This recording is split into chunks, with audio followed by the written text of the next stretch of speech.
special surprise. Alright. Are we? I actually don't know.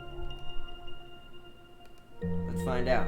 This is the one thing I hate about not being able to... The one thing I will say about Sony, and without me going to the dashboard and I'll never know, is, is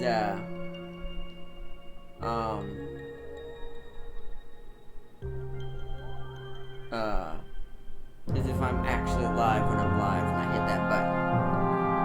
About to find out. If I know we're live, then we're going to talk about this game that I found, this hidden wonder I have found. Hopefully everybody can hear me in chat. Okay, so it is working. Yo! Everybody in chat already? Let me bring it up on my phone. This time my phone is charged and ready to go. Last time I had forgotten to charge my phone before I did it, and it died. It died during the stream. Let me bring up chat. We're going to talk about this very beautiful game we're seeing on the screen right now.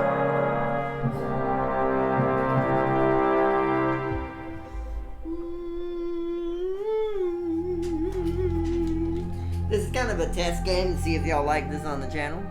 Let me know if you can't hear me, by the way, or if there's any audio issues, as always. Or video issues, like huge frame drops. I don't think it's going to be that bad. It shouldn't be. Just because the pure fact that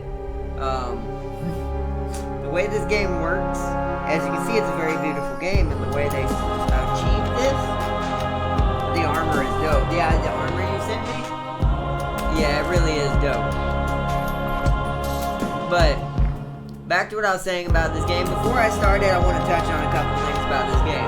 This game has already, and this doesn't mean I don't like anything about Stellaris or anything like that. Stellaris still has some things that are a slight bit better, like being able to make your own empire, which you cannot do in this game that we're about to play. But the bonus on the other end of that sword is that, one, space battles are way more exciting, because the way it's done is you have a fleet power and a fleet that you build up just like you would in Stellaris. But the fleet can only engage like almost kind of like a civilization style. It's basically the same thing that's happening in Stellaris, but on a much more prettier level. So what you're seeing before you is kind of what you will see. You'll see fleets like this before you in a cinematic battle that I actually do not control, that we can just watch and enjoy and have fun with. And all of the tactics and everything that come into managing your worlds and stuff and your population, extremely detailed and amazing. But y'all see more of that as we go in. But yeah, I saw your armor, Celia. It was pretty dope. So we're gonna go into new game. I have actually never played this game. I have played 4X games in general.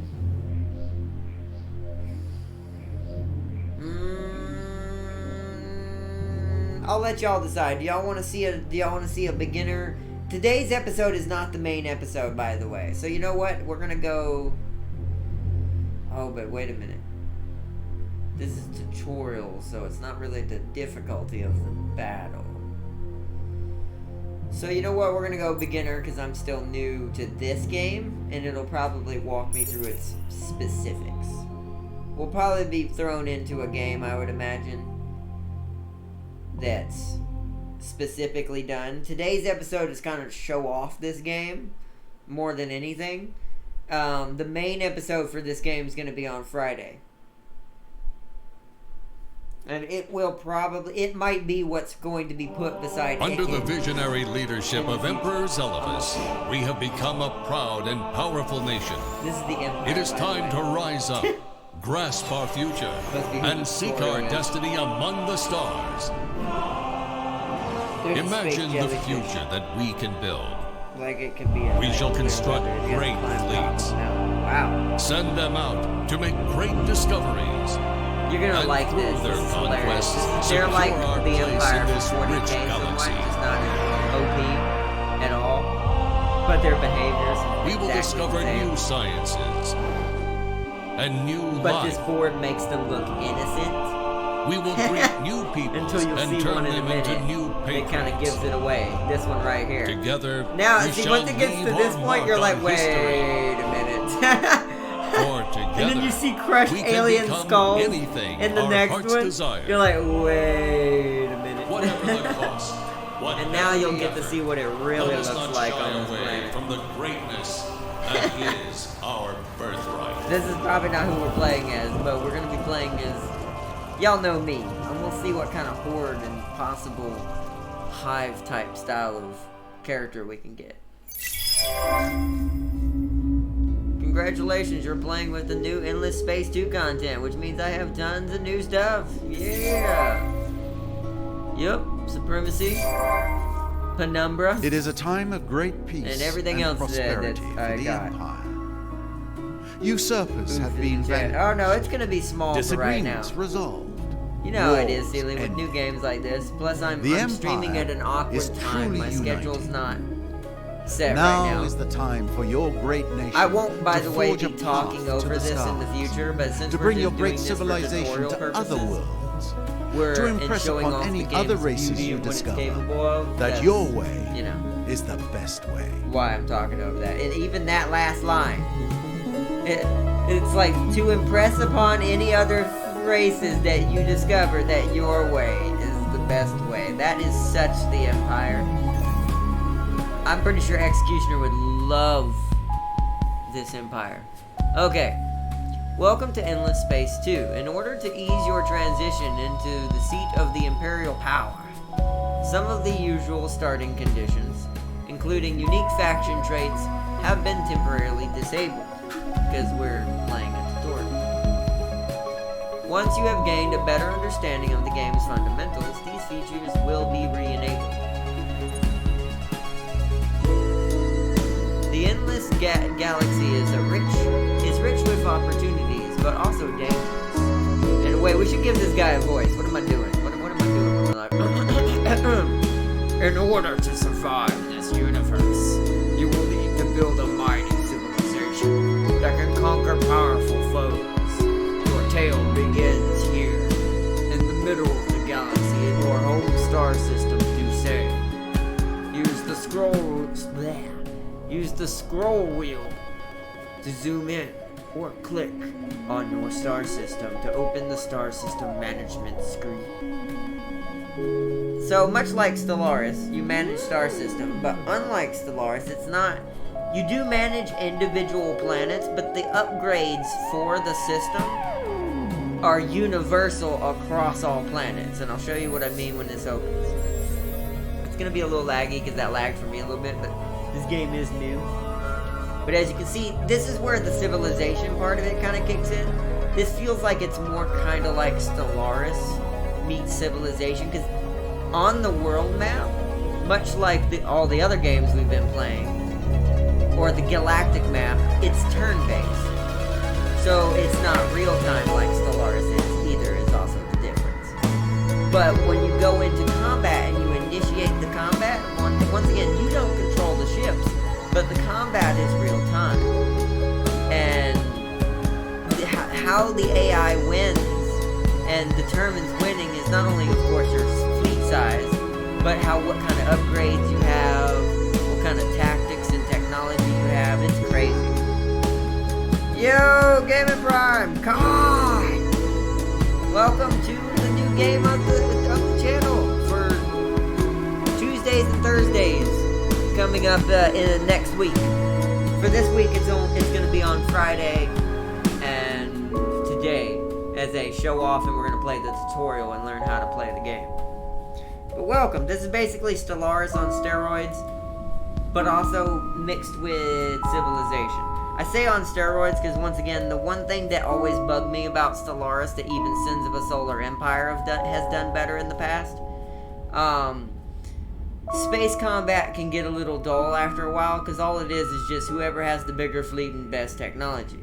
Which, in a way, that's how it is with most games. But on top of that, the visuals are just pew pew, shoot at each other, and fighters don't do a darn bit of good, from what I've tested in Stellaris. In this game, fighters are actually important and if you build a fighter build or a carrier build style of Empire, you could actually be extremely successful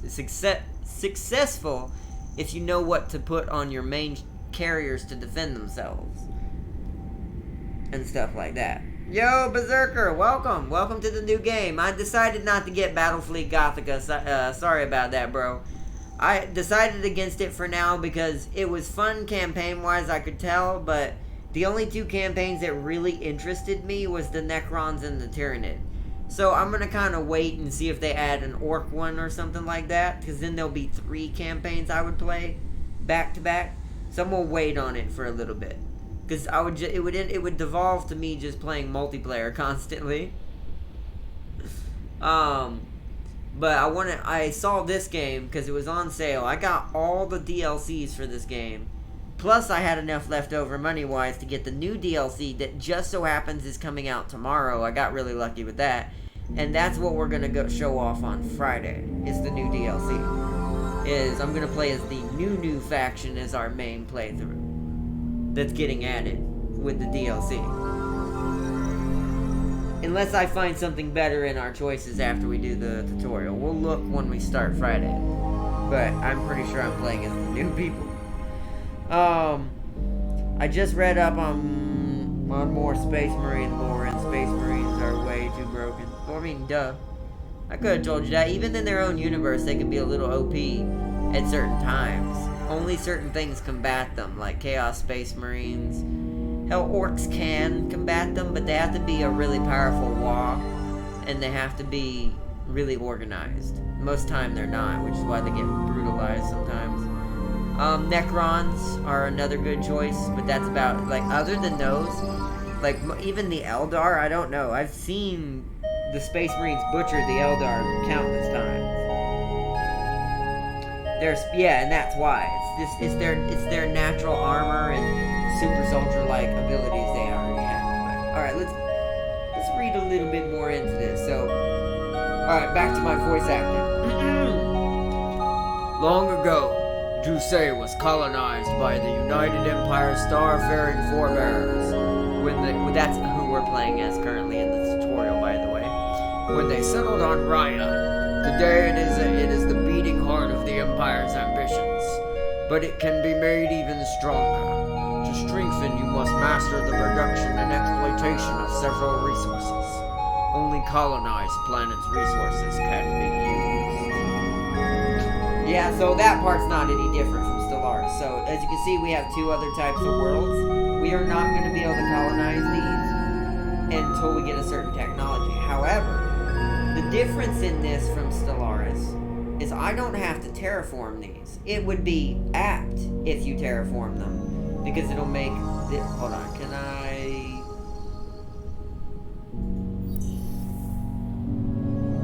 It doesn't show it on the screen, does it? Darn.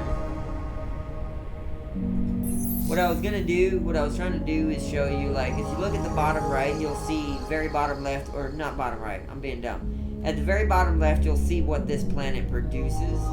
It's inhospitable because we don't have the right tech. But you'll see the planet type has a -3 satisfaction. So what that means is, unlike Stellaris, I can actually, once I have the tech, colonize all types of worlds, no matter what my species is, or any of that, because we're technologically advanced enough to do so. Let me read chat. And the Ultramarines Primar ripped the Necron pillar out of the ground and used it as a weapon! Chapter Master, not Primarch. Excuse me. Okay. I get it, that's the one thing I will say, it's a hero, though. In that case, that would be considered a hero in tabletop, so that's acceptable. All heroes in Warhammer are broke as hell. So it's like, but that is awesome. Oh, but back to what I was saying. So, the difference between Stellaris is the technology to colonize them is separate than the technology that it requires, if I'm not mistaken. I could be wrong on this because I'm still new to this game, to terraform it. So the only reason why you terraform them is, one, it would change their output, because there is a benefit. I'm going to show you something real quick. So, you see our planet's very even. Planet base output at the bottom left. 8 food, 4 production, 6 gold, 4 science, and that would be influence, and no influence. Because it's a brand new planet. It's not gonna have any influence on it. If you look at that, and then you look at look at the orange symbol right there, and now look at this world's orange symbol. You see the difference. So sometimes it's actually not apt to terraform a planet in this game from the way it works, and I've seen, because you would kill like all your production because you'd have to change it into an even planet, which most time would planets like this one, which is a Terran planet, drop down to like 4 to 6 production, which isn't much. Will sister make a return to the bounties with me? Are you, Brandon? Are you in the chat right now? I don't know if Brandon knows I'm streaming because I'm on YouTube right now. I hope he doesn't get mad. If you're watching the stream right now, Brandon, maybe in the future here in a little while, but I don't have room for it right now. Right now my schedule is tight packed. We just got PC going. I may have to send him this in a message or talk to him in a chat later. I'm not sure if he's in the party right now or in the chat right now. Also, Space Marines do have personal shields, only in certain chapters though. Well, that makes sense because certain chapters have certain bonuses, and I think that's something in the tabletop as well. So, oh, by the way, you'll notice we are producing way more than it says. That's because we're technically have upgraded most of this. So, all right. What are we supposed to be doing here? Long ago, do say strengthen. So we need to go next page. 5 key resources are critical: food, industry, dust, which is gold, by the way. I call it gold because it's easier for everyone to understand. But this gold symbol is what's called dust. This is the whole reason why the systems are at war, because it comes from oh, nice, Brandon. I still don't know if you're in the chat, but if you are, that's awesome. Apparently he's talking about like movement and fighting systems have been improved, which is cool and good to hear about the game, but that's not really the main reason why I don't play Red Dead right now. I don't play Red Dead because the content is still, I mean, from what I saw last, I'm not going to make any judgments until I see it again, but it's still lacking. But that is cool. But yeah, even in tabletop it has that. So yeah, dust is gold basically. We use this to purchase everything, and as the United Empire, our 2 main most important types of things is this, influence, and this. Because we're basically, like I said, we're basically every other empire, evil type human empire from a space game. There is a good human empire, by the way. That is essentially that you just use your influence and your money to buy out everybody. And ships and technology and everything. Alright, so their production per turn on any colonized planet scales with size of population living on the planet. For example, on Ryan, with its population of 3, base production is multiplied by 3. So basically what it's saying is the base production, which is 4, is being multiplied by 3 because we have 3 people living on the planet. And this goes across all things, which is kind of why we're making more money or more food than anything, which is good because that means we can grow people quicker and get the other numbers up larger, faster. And also something this has that I wish Stellaris has, your individual populaces give you not only political opinion types, but they also give you like effects. So here's one. So right here we have a Yusho type of population. They give me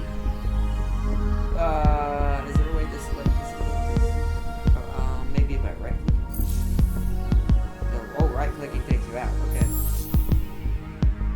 Interesting. So I won't be able to really show you. I really wish I don't know how to really highlight. Is there a way to find out what's in my empire summary?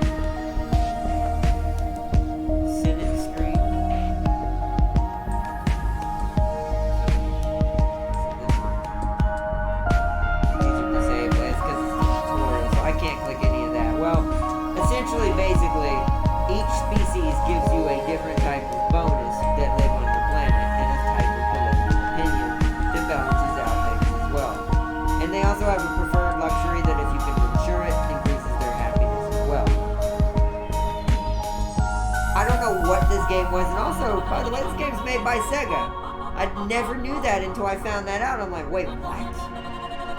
Sega, it's funny because every other game I've played by Sega, it's not bad by any means, is sometimes. But this game is amazing. Like, this game is, like, I have found my new addiction is game-wise. I'm probably even going to play my own Empires off camera, because this game is just, I don't know, this game has captivated me more than Stellaris has. Even though the one downside, I can't create my own empires. But it's fine. Hi, Ardnot. We lost the battle against Executioner 2v1 Warhammer 2. Ooh. Sounds like Executioner's got his skills back, which means it's going to be a while before I'm going to be able to fight him and give him a reasonable chance at losing. Because right now, if he fought me, he'd probably just steamroll me, because I'm still very noobish. I'm still making very stupid mistakes, as y'all seen in the streams. By the way, welcome everybody. Thank you for joining tonight. Let's get back up with this thing again. So, alright, so we know what that means now. The total FIDS production, which, does it actually show the acronym for that word? It does not. So, by the way, FIDS, short term, I don't remember what the acronym is either, but I can tell you what it means. That's your total outright color production between all of these right here. There is a certain overlay that we will get access to at some point. I'm not sure how I use it or what settings I click. Click to open game menu, so it's probably in here or something. Because I don't know all of the... What is this? Yeah, no. I don't know all of the shortcuts for overlays right now in this game, because I'm still new. But there's an overlay we'll be able to do eventually that will allow us to see sectors before we colonize them, to see their total color output, which will be shown in colored squares like this symbol right here. Is what that means. So the total FIDS production of the system scheduled for next turn is displayed in the side panel. Note that even though there is only a single colonized planet in Dusay's system, the total FIDS production is greater than Raya's production. This is because of system improvements, which means they've built things, there's people living here. That's what improvements means. Improvements cover a lot of things. See, look, open list of improvements. Meaning, these are all the buildings you've constructed and stuff. And this is the menu it's talking about. This is our total production we'll get next turn for everything. Food, production, money, everything. So you see it at the top. Because we only have one world and we're making 38 dust, we're only getting 38 dust per turn for our money here. And influence is only 9 per turn because it's 9 here. Alright. System improvements will play a vital role in your empire's development, as they will help enhance... I'm doing the wrong voice again. Excuse me, sorry. System improvements will play a vital role in your empire's development, as they will help enhance your strengths and minimize your weaknesses. The list of system improvements constructed is accessible in the panel I already showed you, because I'm ahead of the game. Because I have watched a couple of YouTube videos. Alright. That's how I found out if I wanted this game or not. I was using Braytonium. Oh god, I'm scared. I'm actually kind of terrified now, because Braytonium is not easy to use. It means you're really good at your micromanagement skills again, and I am not. That's bad. Oh boy. I had the vampire counts. Warlock was using the Skaven clan scribe with tons of guns. Dab on the fish. Oh well, that was random. Silly. Dab on them fish. But, ooh, that kind of scares me that you were using the vampires. And the vampires are hard to kill in general. And the Skaven were there for gun range support. Ooh. Means, Executioner has improved greatly over the last couple of weeks since he started playing again. As your married life, hashtag died down a little, LOL. Because it seems like you have a lot of time now. No, I'm just kidding, JK. Just messing with you there, bro. I keep calling you Executioner, by the way. I should call you Berserker now since you changed your name. My bad, bro. Berserker. Oh, man. Alright, back to the thing. In systems, industry production can never be stored, so you need to always have something under construction. Otherwise, the industry resource that turn will disappear one turn later, meaning it will be wasted and it will just float there in space for no reason. Much like a civilization game, if you don't build anything in your cities and you just skip the turn for no reason, you are wasting resources. Which, by the way, we are going to be getting the newest Civ. Probably later this month as the final PC game on the channel for a little while. And then the next one at the beginning of next month, because I don't want to force myself on too many games, or I'll overload myself and I'll come in and there won't be no Arnott because Arnott will die. No, I was kidding. It's not that serious, but I do need to kind of cut back a little bit, so I don't stress myself out. But by the end of the month we'll have Civilization as the final game added. It'll probably be done on Fridays as a relaxing game, because Civ is a game you can play that doesn't stress you out at all. It's just unless you're fighting Gandhi. If you're a Civ player, you'll get that joke. you will get that joke if you're a Civ player. Unless you're playing against Gandhi, which I don't tend to put him on the map sometimes, but I don't feel like dealing with his shenanigans. It's kind of ironic that it's always from Gandhi. I feel like it's a meme at this point for Civ. Because it's like Gandhi's supposed to represent peace, but yet he's always the first one. My Pegasus Knights took out his Rattling Gunners. Ooh, you got Pegasus Knights. Ooh, wait, are we, by the way, are we talking, that's a standard unit, right? Were y'all fighting modded with modded units? Like, were y'all fighting vanilla or mod? Pegasus units are a normal unit, I'm pretty sure. Either way, that sounds brutal as hell. Wait, you're playing Warhammer 2, so Pegasus Knights might actually be a thing now at that point. Because Warhammer 2 has flying horses. It probably already was a thing, but I can't remember. We was focusing his Grail Knights. Yeah, you gotta be careful with the Grail Knights. Because the Grail Knights for Braytonia, surprisingly enough, even though they're cavalry, do not break. And I think it's because they're knights. It's that honor thing. We'll die before we dishonor our leader. So fighting them is almost kind of a waste of time. You just want to kind of control them and lock them down so they don't charge into your rear. And just focus your units on things that can kill his morale and take out his units. I'm surprised y'all lost that, to be honest. But the fact that he got the Rattling Gunners with the Pegasus Knights, and here's the thing about rats, as y'all have seen in my playthrough, their morale is garbage. So if a Pegasus unit descends upon the Rattling Gunners at the right moment, they're gonna break and run away immediately. Because that's the one thing I don't like about the rats compared to playing as goblins and orcs. The goblins still tend to break, but not like the rats do. It'll take a goblin unit longer to break before a rat unit, which is why our next playthrough is going to be possibly a certain somebody when we're done with Icket. Just so I can play with him again and enjoy it on my brand new computer, because I have not done a playthrough with him on my new computer yet. I've been saving it for the pure fact I want to stream it with you guys. And I have held out long enough for that dream to come true. It's gonna happen. That might be a Friday thing as well. Because Fridays, I want Fridays to be a thing where I can just chill out with you guys. Because it's normally my day off, as you know. But I might need to temporarily include it for all the games we have. But it's gonna be games that are really easy to play. So maybe something like Wreckfest. Like I said, Civilization will be on a day like that. I don't know. I don't know if I'll put Skarsnik on a Friday. That might be too stressful of a game. Even though I let it out, I didn't mean to blow the surprise. Doesn't matter. Y'all probably knew who I was talking about anyways.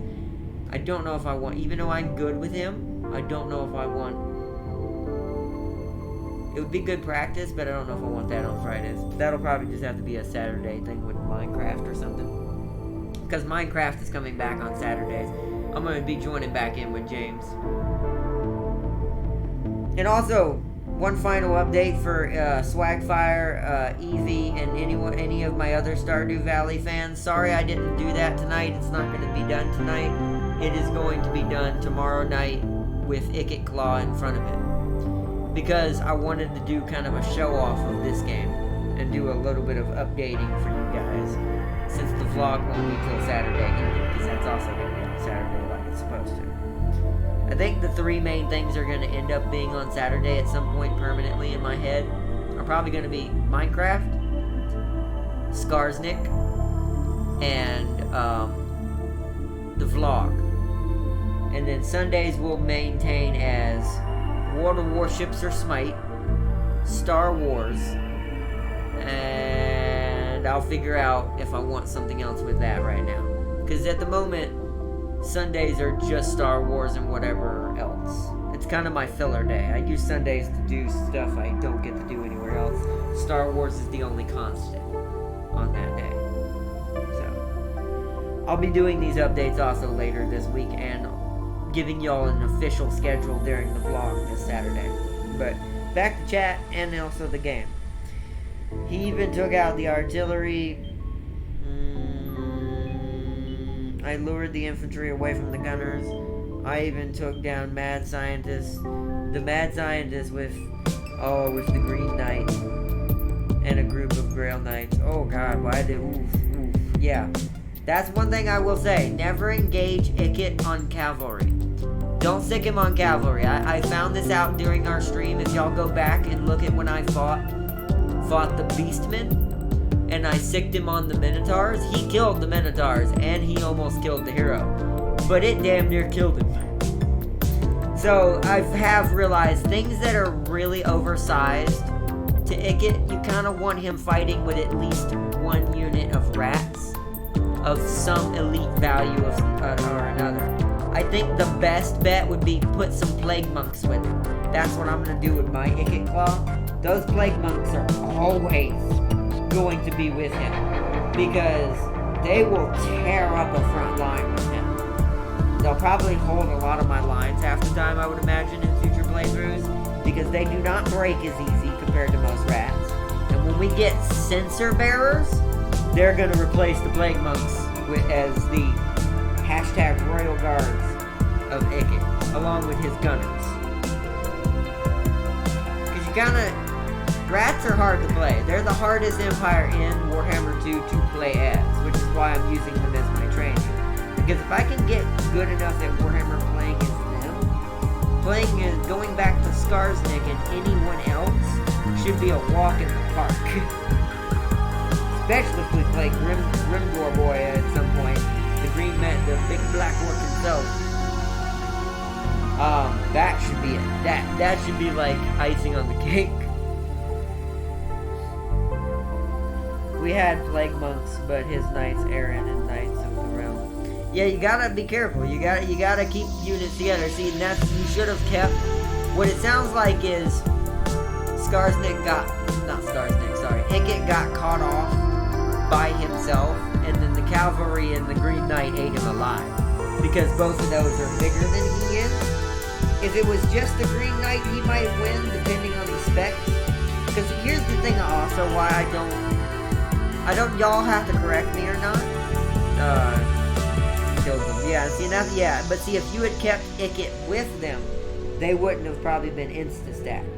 He has to be with the main melee damage dealers at all times, whether that be Night Runners, whatever your composition is you're going for as your hold the front kind of people. Because if they get past your lines, like the Pegasus Knights did, and they are able to get the Rattling Gunners to stop, that kind of kills Icket's special. And if he didn't, and if y'all don't have, I don't know, do y'all have access to the rat nukes when you're in that mode? Because that's also something else why I don't like doing individual battles. I like doing campaigns against people, even though it's a long-term thing. and I know it would take a lot longer for us to do something like that. But when it's in a campaign style, you get to customize how you have your stuff set. So, who knows, unless you're allowed to change it, and y'all have to correct me if you are. They didn't. And see, and that's something I think you need if you're playing as the rats, especially as Ikit. Unless you're playing as the only person who can get away without the only two rats I know that easily get away without having the rat nukes as a bonus is Lord Skrulk and the one in the red armor, the Storm Vermin dude. Can't remember the Skull Taker. His name is something Skull Taker, but I didn't remember. But yeah, and it's also the customization of the heroes that would bother me, because the game doesn't know how I build my Ikit. I make my Ikit extremely tanky. So I build armor and things that will make him survive things he's not supposed to survive a lot longer than normal.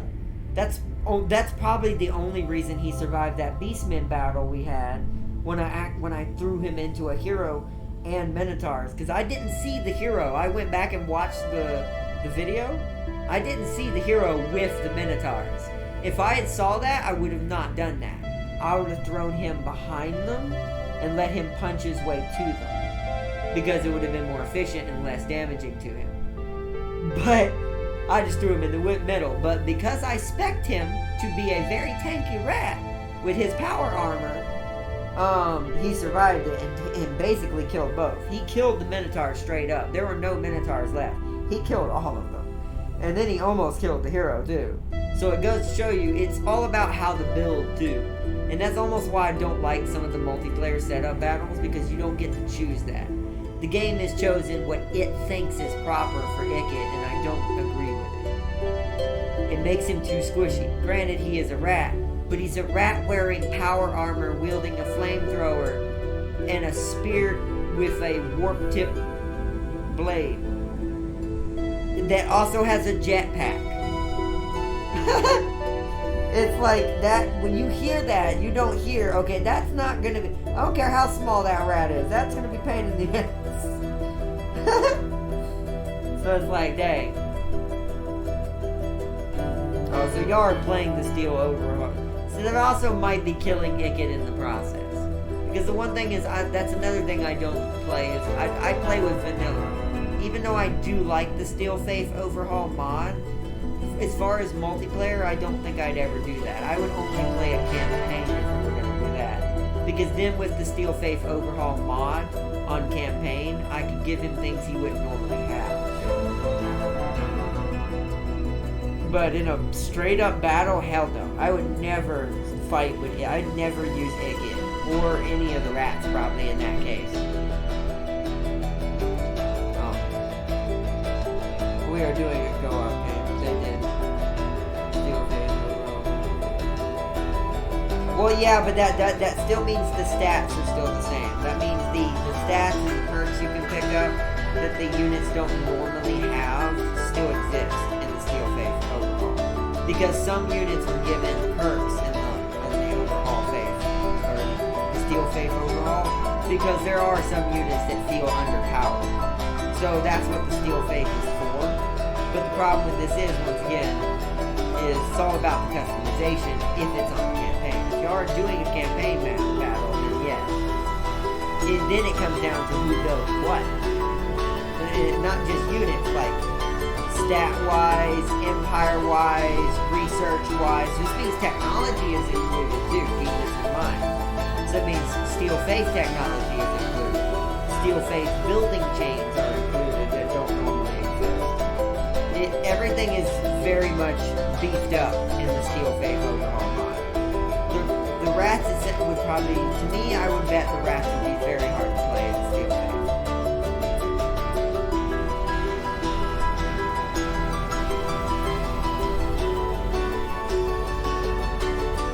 Oh, it was? Well then maybe it was just a tactical error, then that's all I can say, guys. Y'all should have, no offense, won that 2v1. Then again, I don't know how many armies he brought to that battle versus how many armies you guys brought to that battle. If he brought less than you guys did, you probably should have won that. So, I mean, I'm just trying to find a way to say that maybe Berserker had an advantage, but it sounds like that might have been a tactical error. He might have just outplayed you guys. Just tactically. Let me go back. Alright, there we go. We're gonna fast forward here so we can get back to the game. I'm enjoying talking to you guys, but y'all know me. I get distracted real easy. Like most interface elements, remember that you can get more details by hovering over each construction. Also note that system improvements can only be built once in each system. The improvement drone network is generally a safe choice to start with. And it is. That's what I've seen everybody start with. And the reason for that is it flat just increases your food and your production across the board. So basically what this means is, if they call it a drone network, but it's basically a subway. It's a transport network for whatever your species is to get it from point A to point B.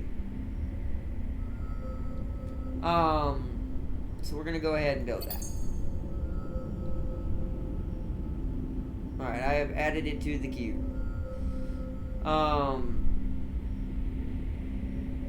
And there's a lot of things to go into with this, but we'll get into that as the tutorial kind of gets into it, if we can make it far enough tonight.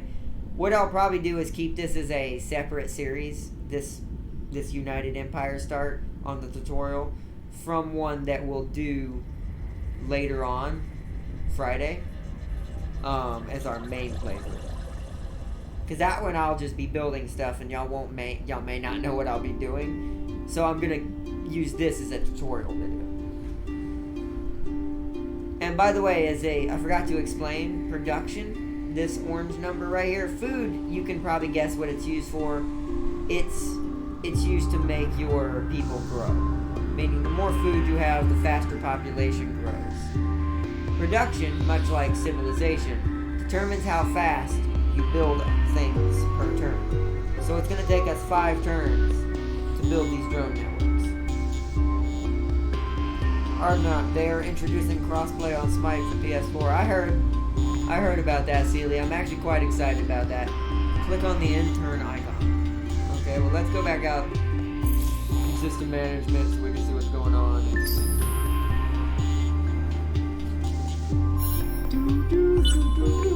There are still many secrets to discover about the intricacies of managing a star system. Click on your star system to learn more. As with other exploited resources, some food is produced every turn. Like industry, it cannot be stockpiled, and it is immediately used naturally. The first use for food is feeding the existing system population. Any excess food is then automatically put towards population growth. Basically what I said earlier. Which, oh, that's what this icon is. So, see, that's why I'm also doing the tutorial to kind of help me learn the heads-up display. So this right here shows us how long we have into our next population growth. So our next citizen will be born in 8 turns. Because our food is 36 per turn. If this were to grow, our delicious green mush bars that we're feeding the people, according to this picture, with a carton of tiny milk and some water. That's fantastic, to be honest.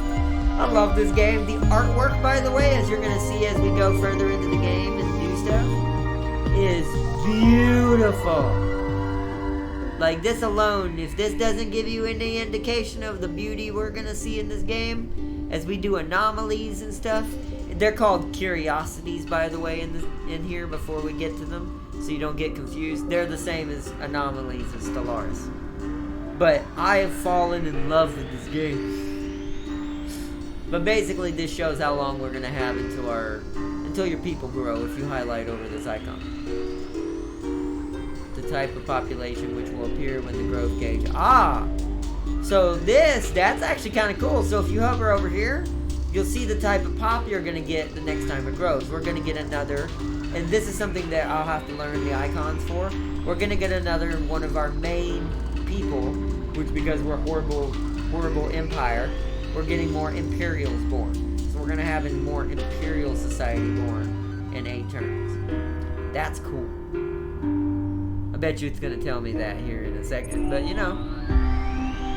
Nope, it's telling me the other thing. Maybe you already know that I did kind of somewhat see those icons, but I didn't say what they were yet because I wanted to let the tutorial to catch up. Maybe you already noticed that different population types live in this system. You will discover that many others exist across the whole galaxy, each with their own unique traits that can modify the planet-based production. Which, once again, yeah, so this lets us... Yay, that's what brings it up. We found out how to bring it up, so here we go. As you can see down here, these are the different types of government. This is the government wheel. There's a better way to see what our government is. I'll have to see if I find it later. I don't know yet. But these are the different types of pop you can have. Every pop has a political output, which means it graduates towards this type of like government style. So industry, science. There is a mixed here because science people are odd. They're one of the only ones in the game that have two. So science people can be straight science, or they can be somewhat industrial people. But industry straight can be only industry, military can only be in military, religious can only be religious, ecologist, economist, or not economist, ecologist, basically nature people, naturalists. That's the word I'm trying to find. Also pacifist, opposite of this one, as you can tell on the board. You know what this one means. Means peace, war. As you can tell, we already have Imperials, and our natural thing is industry. But you can also tell that our secondary thing that you want to focus on, and this is kind of how you play your factions. You can change this, by the way. Even though you can't customize or make your own empires, you don't have to stick with this. If you feel like maybe you're going in a different direction and the map is not playing in that way, much like Civ, this game has multiple victories. So there's a domination victory, an alliance victory, a science victory, and I think that's it. So stuff like that. So, yeah. That's weird. Oh, it's the different type of people. So yeah, so Imperials can be, so this is what they support mainly. So even though their output is industrialist, you can see what their favored things are by the size of the bubbles. So you can see these guys do not care about nature whatsoever, which can't you tell? That's cool. I figured out how to bring that up. Alright, now what to say? Let me read chat for a second. You think the battle was humiliating? You should have seen the dwarves versus the high elves and the lizardmen. Oh my gosh. Were you the dwarves and did you win that? See, I don't know if I can accept that. I'm a lizardman player. I love the lizardmen. When I get in a Kai, we're going to do a playthrough with him when one of the others finishes. I love lizardmen. I want me a giant crocodile. Or is it an alligator? I can't really tell. It looks like a croc because the nose... I think crocs have wider snouts, right? Not longer noses. They have wider noses, and it looks like a croc. Plus, there's a lot of crocs in the lizardman army. So... Plus, if I had Steel Faith, I would have won with way less casualties. If you need me, I'll be making peace with the Wood Elves because the Vermintide is forming to my south, and a black arc is approaching from the west. Oh boy. Good luck, Berserker. May... Oh, I forgot what Braytonia's saying is. May honor befall you, and your warriors, if they must die, die an honorable death. Because I don't really know much about Braytonia, so I couldn't give you a proper send-away. If you were an orc, I could have just yelled, wah. Oh, man. Alright. Around the system's population count is a circular population growth gauge. Yep, it's telling me something I already explained to you guys. When it fills up, a new unit of population will be added to the system. The number of turns before this happens is shown by the turn counter to the right of the gauge. More excess food, faster population growth. Note also the population type that will be created is shown by the icon above the turn counter. Yep, actually, oh, I see it. Yeah, I see what it means. Yep, that's what I saw earlier. I'm ahead of your game. While we're here, also notice the system's science production. It is pooled across the whole empire and is used to research new technologies. Open the newly accessible technology screen to learn how to research some changing technologies. And welcome to the huge technology tree, everybody. Alright, so we'll let it do its thing for a second. We'll read it. And then I'm going to do my own explanation on top of that. Your empire may have found the secrets of origin between the stars. But without further scientific discoveries, your civilization will surely stagnate. Science production must be used to research new technologies to solve problems, old and new. The technology tree is split into 4 quadrants: empire development, science and exploration, military, and economy and trade. So here, empire development, military, science and exploration, and economy and trade. I think they've changed a lot of these since the last update, because the trees were a little bit organized differently, I think, but I think most things are the same. Because there have been a lot of updates to these games, and I have a feeling there's going to be another one with the DLC coming out tomorrow. Each quadrant is split into stages. Access to higher stages is granted by researching a sufficient number of technologies from the previous stage of corresponding quadrant. So how do I... There we go. So we can click and drag. So what it means, as you can see here, we'll use economic and trade. There is a number thing as you go along here. These are the level of technologies that at certain tiers. This is tier 1, tier 2, tier 3, tier 4, and then tier 5 is the highest. So we'll stop right here. What it means is I have to research this. I already have this. But if I were to research this, and we also have something in somewhere else, I would imagine level 1, because it seems like an already proc. Oh no, wait, I think that's something that you... No, that's a different empire. I don't want to quote anything yet because I haven't learned the empire perks yet. The only perk I know this empire has is it can use influence to buy out everything, along with gold.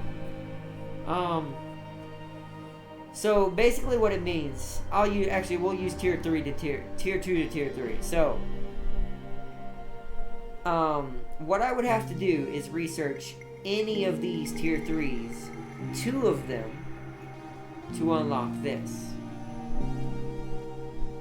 It changes depending on the amount before. I think for tier 1, it's only 1 technology you need to research to get to tier 2.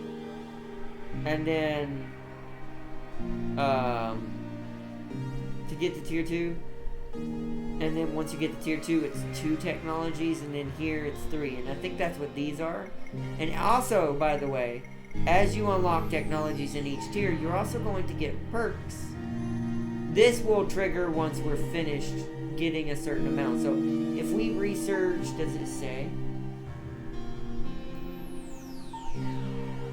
No, we have to actually complete a challenge for this one. Creator of wealth. So if we, what we would have to do basically is be the first to produce 100 dust in a single star system. We can only do 38 right now. We're rank 4 with everybody, but I'm pretty sure everyone's the same right now because the game just started.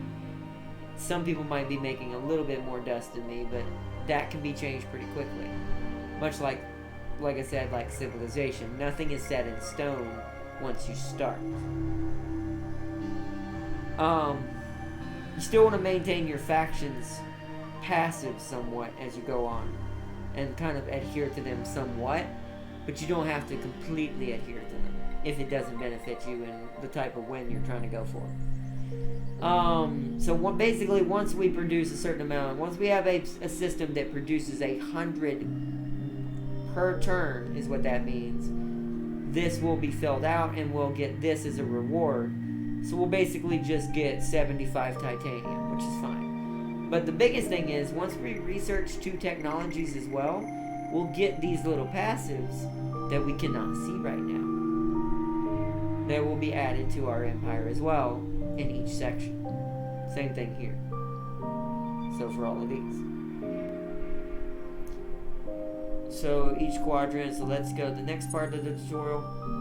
The science cost of all technologies automatically increases for each new technology. Just like every other turn-based /civ type game.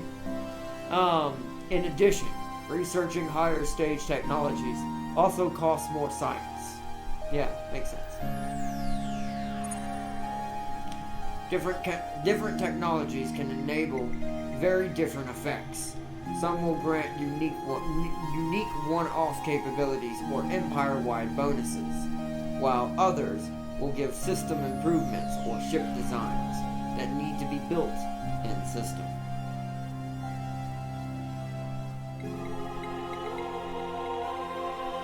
What would be a good thing for us to get?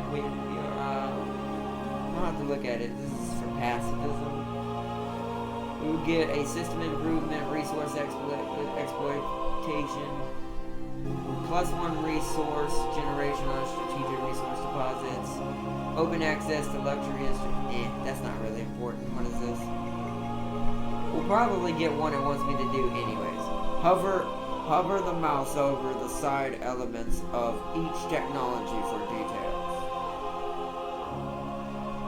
So what it means is you can...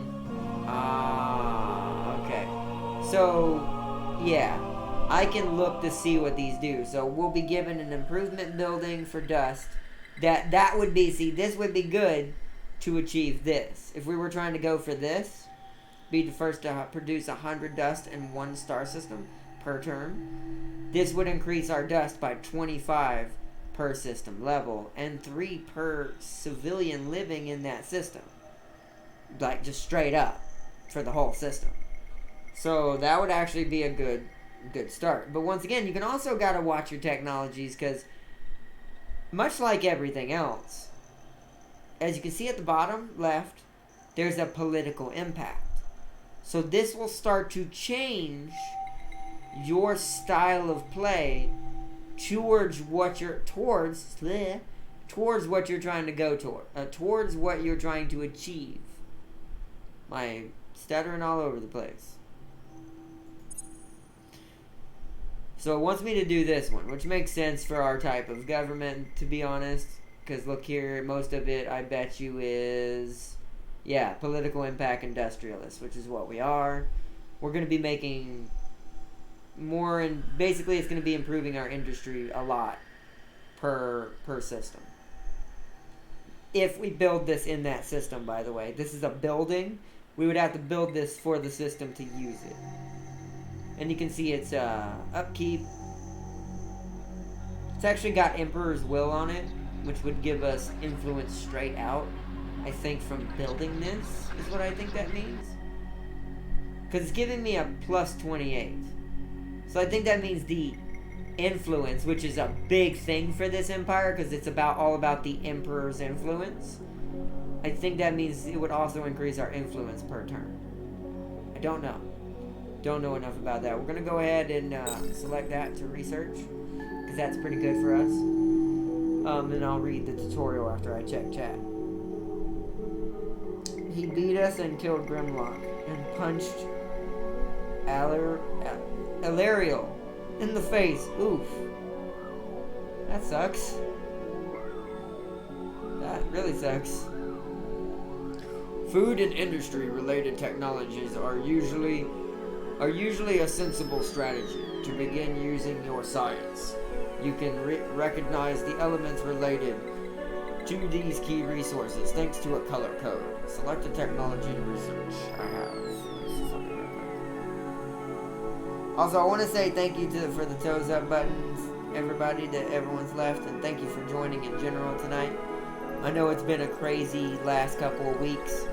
By next week, actually technically by this weekend officially, but like big officially, by next week everything's back to normal, and we'll have a set schedule for every game. This game will have a set schedule. It'll be with Icket Claw on Tuesday and Thursdays, because I want to play way more of this game, so it's definitely going to be with Icket Claw. It's just this week it'll be today and Friday. Ooh, my stomach. I'm probably pissed off Tyrion. Probably. Alright. The selected technology will take a fixed number of turns to be researched, depending on your empire-wide science production. Note that several technologies can be queued. End your turn when you're ready. I don't want to queue too many right now, so we're just gonna back out of the technology screen. And the star system screen. Oh, no wait, it wants me to go back to the technology screen. It just wants me to end turn.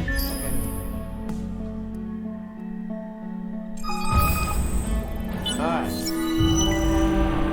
Alright. Okay, here's another thing, now that this has finally come up and I can touch on this. This game, and this is something I feel like Stellaris just didn't have enough of. Even with DLC and PC that I've seen, Stellaris is more based around the gameplay of the Empire itself and you reaching your ultimate goal, however you're trying to achieve it, in whatever way possible, no matter what that is. Whereas this game, because it's a fixed empire and it's not a custom empire, we get story in this game that we can actually get to make choices that change our government, change things that affect us, change our leaders. It does all kinds of things. And I really love that. That is awesome, which is you're seeing pop up right now. Oh, see, and it's also showing it in the tutorial. So, the Endless Galaxy is a rich one. And as our empire explores the stars, the chance of coming across unusual places and happenings where your attention is needed is great. In the quests and event screen, the quest log keeps track of all quests. Yeah, so basically, we're gonna save this for when we're gonna do a United Empire or a UE playthrough at some point. So we're just gonna hit, what we basically want to do is discover and colonize another star system by bringing a colonizer ship. A ship design is now available on your ship construction list. Bringing a colonizer ship to a system that harbors a colonizable planet. Now that's an easy mission, that's a starter, that doesn't change anything for the Empire. But a lot of these missions that you'll come across as time goes on and things develop in your empire, you'll start to see, You'll start to see,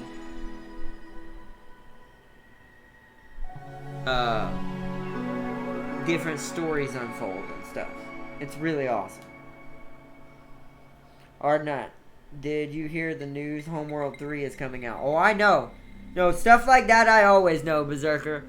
I keep track of a lot of RTSs because real-time strategy is a hidden favorite game for me that I've never been able to truly explore.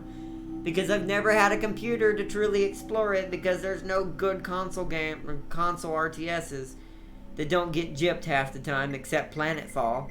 Planetfall is the only one I can truly give you an example other than They Are Billions as an indie game. But we're talking about AAA titles. Like titles like this. Endless Space 2. All the Civilization games. Sins of a Solar Empire. All the Total War games. The list gets bigger and bigger. And now that I have PC, and you're going to notice a lot of the PC games on the channel probably will be RTSs. because I do kind of want to keep most of the shooter games, except for a couple that won't be on console at all, ever. Except for ones like that. You'll notice that a lot of shooter games and certain hack and slash games and stuff like that probably won't be played on my PC stream. That will probably always be console. Because I will always probably be better at shooting on console than on PC. More accurate, I will probably say, also on console, because it's like I said, it's all a mental thing. I have the mouse, and I can tell you right now, like, it ain't more accurate. It's all in the mind. This is kind of going back to an original topic I was talking about, but I wasn't able to give a full opinion because I didn't have a PC to try first-person shooters on, but I've been playing MechWarrior Online. To me, the added DPS a mouse has is completely useless. Because it's so fast that most games, it overwhelms it anyways. And it just doesn't, it can't handle it. And even Call of Duty games, I've seen this in videos now, so it's like, yeah, I kind of figured it was, but I can give you hardcore proof as someone who doesn't even use his hands, who uses his feet, who has been playing console long enough and who plays PC now, that it's all in the mind. It's all in the mind. Which is why shooters will probably not be PC. Because I don't know. I don't find it easier or better to play shooters on PC, except for graphically. Graphically, yes. But we're not talking about graphically. What time is it, by the way? It's 8:50, okay. Homeworld is the best space RTS I've ever played. Yeah, it is, which is why that's going to be a big thing on the channel too. Homeworld 3. That's kind of why I was attracted to this game, because the graphics in this game, when ship combat is happening, reminds me of Homeworld graphics. Which is, I probably will get the Homeworld Remastered Collection and play it on the channel, to be honest. But once again, back to the issue of that's just too much right now. There's too many things on the channel already. Civ is the only thing left, PC-wise, I need. We need Civ 6 or any new Civ that might happen before then. If a new one isn't slated until next year, I'll just get 6, and we'll play 6 this year and get the new one next year. If there is a new one scheduled for this year, I don't know. It depends on how far we're talking, how far out. If it's not till the end of the year, then yes, I'll still do the same thing. I will get Civ 6, the newest one, and we'll get the new one later on down the road if it happens. But the Homeworld series altogether is king of space RTSs. I have to agree, because Homeworld just makes space combat feel right. I've watched so many YouTube videos on it. It's one of my favorite hidden gems I've never played. It's probably the next thing I'm gonna get if I can get it for cheap. We won't be streaming it, but I'll probably be playing it off camera to get good at it. And so by the time we do stream it, when one of the series somewhere ends, I won't be so shabby at it, and I'll know how to play it. But I'm gonna do a little bit more in the game for a second, and then I need to take I'm not gonna quit the stream or anything yet. I need to run off for a second away from the stream. I'm really thirsty and need some more tea. Actually, never mind. It's just my straw. I'm good. Never mind. I thought I was out. It was the other straw. One of the straws must have a hole in it. The battles are detailed and the fighters are way more useful. Yeah, and you're going to see that in this game too. That the fighters are not to be trifled with. Like, they are not... You need to make sure you build for them if you're going to fight someone who has them. To defend against them. Like, you need a good amount of escort ships or something. Or a lot of fighters of your own that are better than theirs. But yeah, Homeworld, yes, as well. The fighters are another good thing that Homeworld's about. Yeah, that's also why I like Homeworld so much, because every ship is important.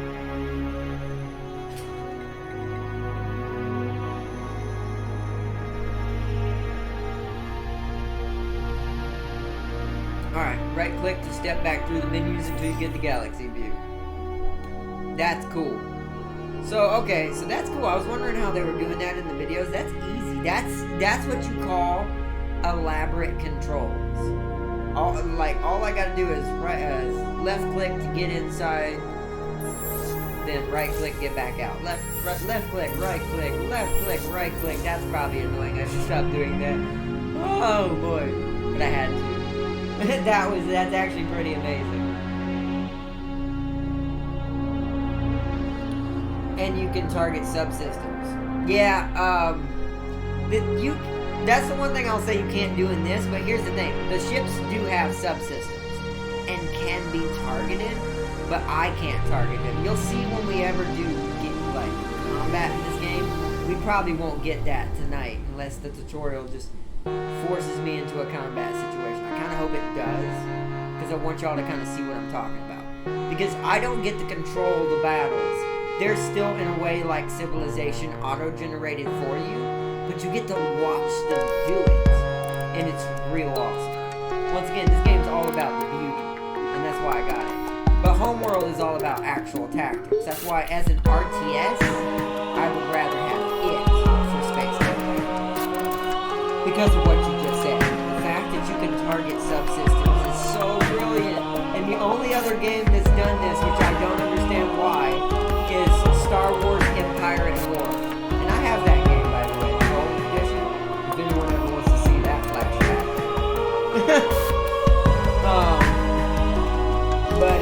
Yeah. Click on the new fleets.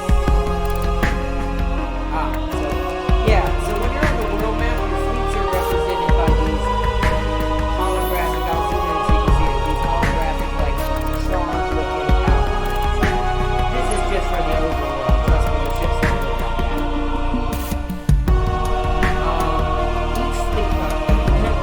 Each fleet is presently composed of a single ship alone. The settler ship colonizes colonization of colonized star systems, while the patrol ship exploration is designed for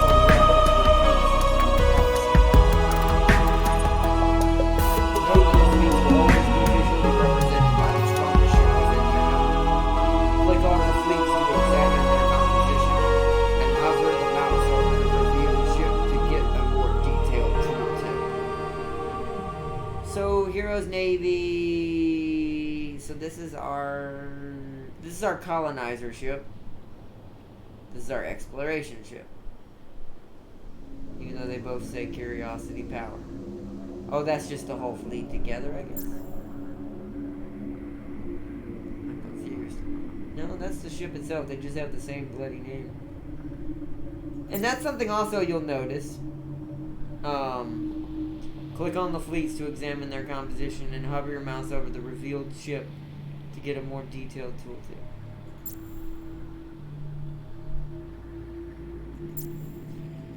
So you'll see that the ships do change. Their names are the same for some reason.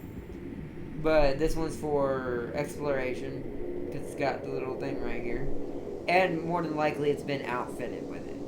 And you'll see what that means here soon.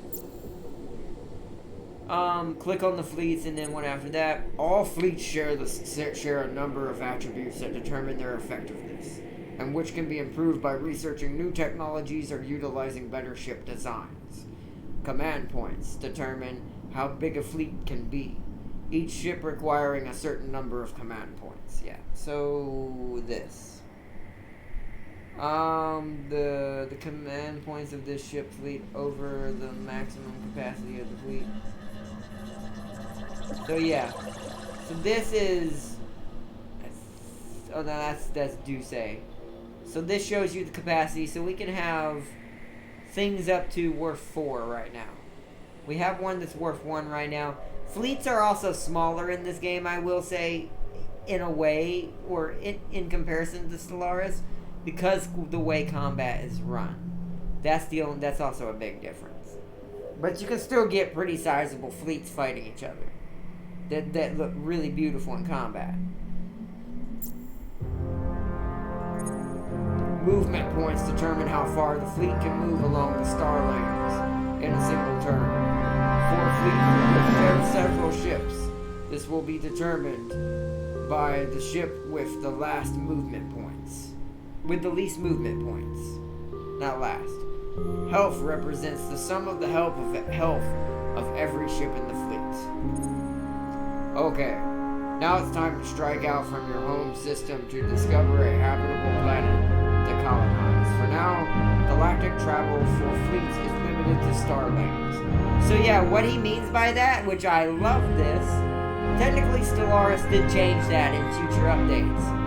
In this game, right now we're limited to it, to only going down these lanes. So as you can see. But normally, if you get the technology, if there was a star system right here, but I had no lane, I can actually tell them to go through open space and go here. It'll take them longer, but they'll still get there, and I love that. So you can, so let's say you're bottlenecked here, and you need to get to a friendly system being attacked here. If you have the technology, you can ignore the lanes and go straight there. It's amazing. Alright, so, okay, now it's time to strike out for your home colony. Keep in mind, fleets cannot be modified or even redirected while traveling. They must reach a destination system before they can be issued new commands. So which way will you go? Several star lanes lead away from your home system, each leading into the unknown. Your exploration begins here. Select a fleet, preferably the one with the patrol ship in it. Right-click on a star lane to start your exploring. Then end your turn when you're ready. So we're going to select, and we're going to go, I feel lucky, going north. So as you can see now, the ship is going to go. That was not how that was supposed to go. I thought I selected the whole fleet. Wait, what? No. Well, they need to stay together. I messed that up somehow. I must have accidentally. Okay. Well, oh well, in turn, it's fine. They're going to the same place. It's fine. Did you notice that, like for your star system, your fleets can see a certain distance across the galaxy? Beyond this, the crystalline seas hide mysteries, areas you have yet to discover. Note that other Empire fleets will only be visible if they are within range. Alright, now it's up to you to decide when to end your turns.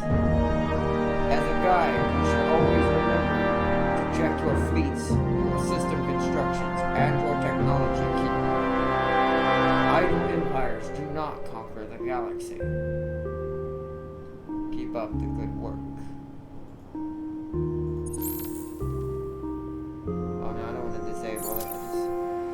Okay, do WA, I want to see something we need to test. Does WASD work? It does not.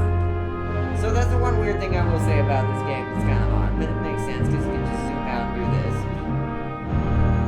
By the way, it's a I thought Stellaris was big in a way that because it's a civilization style movement, it is smaller than Stellaris, but it is also so much bigger in other ways. So much bigger.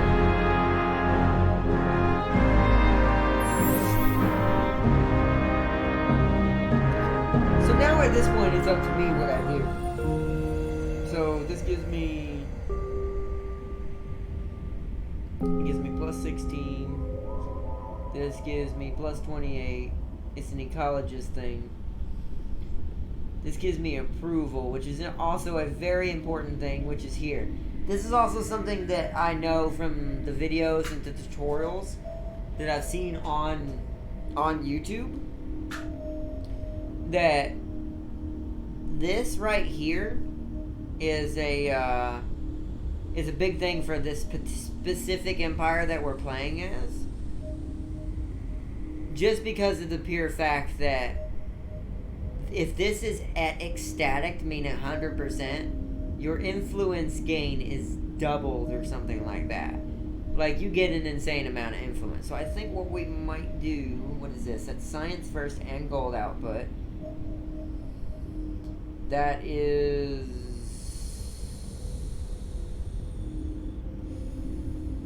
that is production. So how many turns would it take? So this is going to take 5 turns to get done.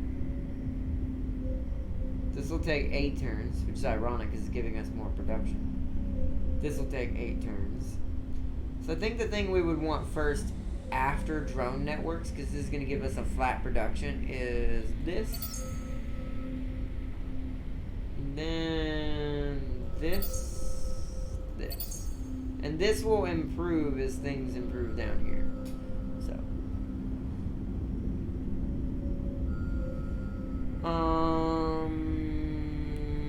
That's good. We don't need any ships. We'll learn more as time goes on. Let's zoom out a little bit and kind of intern and see where our vessels are headed. I'm assuming you're still heading down the star lane, so let's intern. Aha! Okay, so how do I select the fleet? Is that how you select it? You click this instead of this?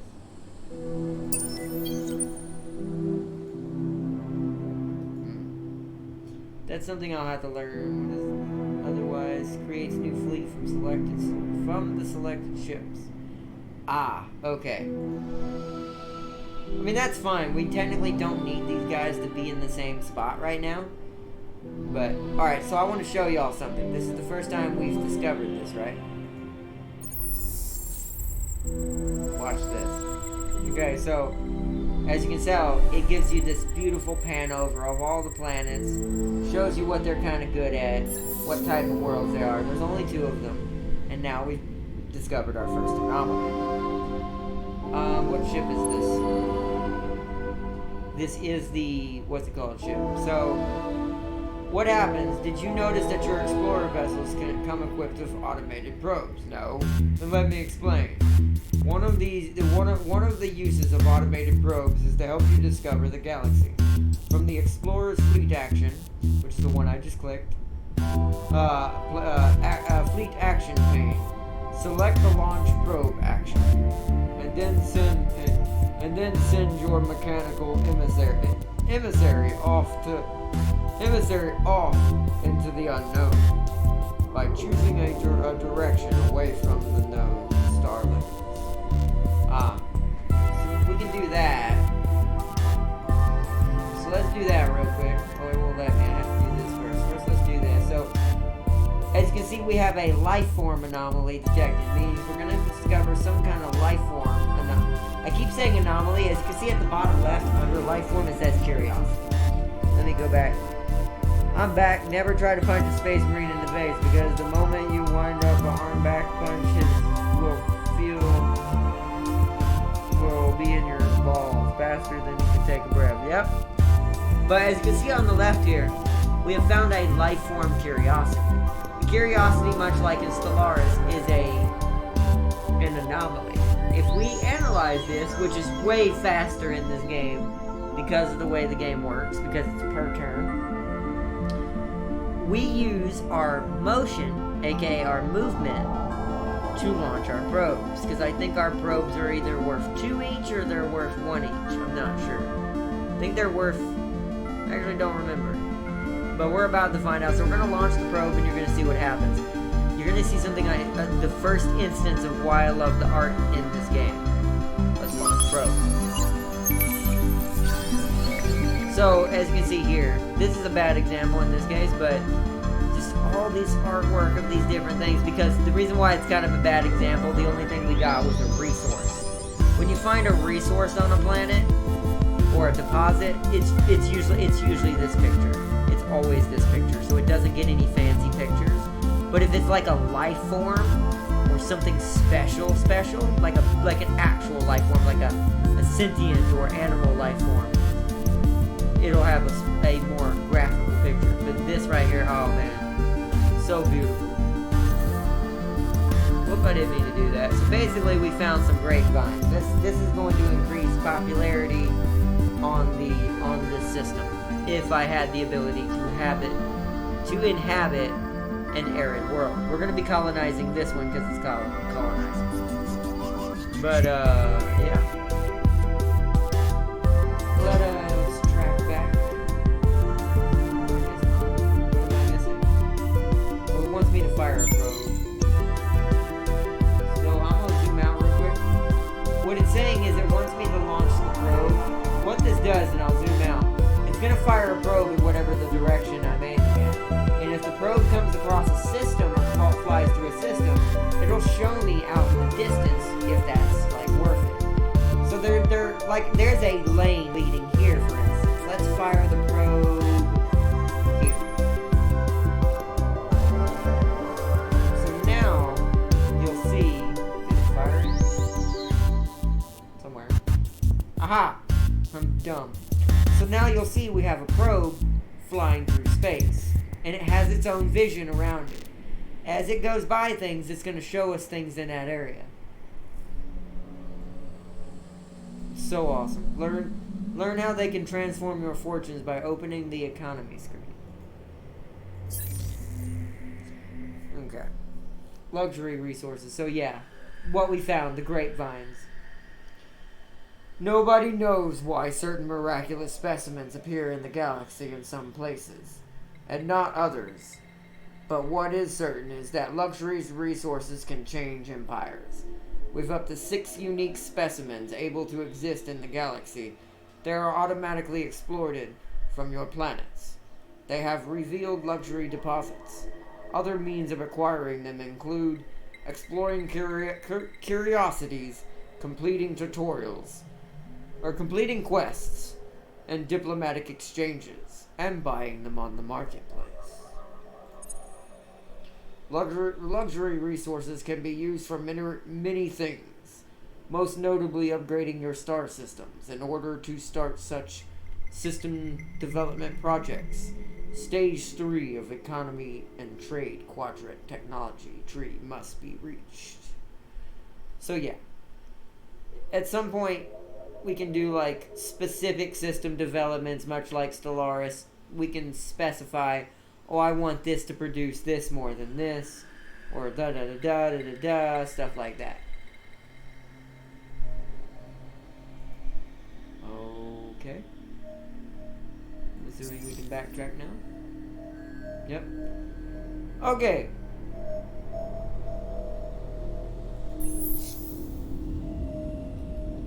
Alright, so chorus. It's also got something else. Oh, whoa. We also found a dust tree. A deciduous tree. Plus 60 dust on this system? Okay. If this was an actual game, and we weren't being a tutorial, which we're still going to get that. If this wasn't an actual game, and I was exploring multiple of these at the same time, we would have grabbed that system first. That is brilliant for the United Empire. Anything that gives us more influence or more dust by a lot is absolutely prioritized. Like, absolutely prioritized. But, also, luxuries, by the way, if you want to... Oh, wait, hold on. Let me read that real quick. Wait, I forgot to tell you the lore of Big John. Big John is one of the 7 big bosses of the New York Empire. Nice! You can keep typing it. I'll keep reading it as I go. But, and as I explain things. So, let me go back to luxury. So, basically, let me go and show you the worlds. These luxury outputs, which both these worlds have them. Oh my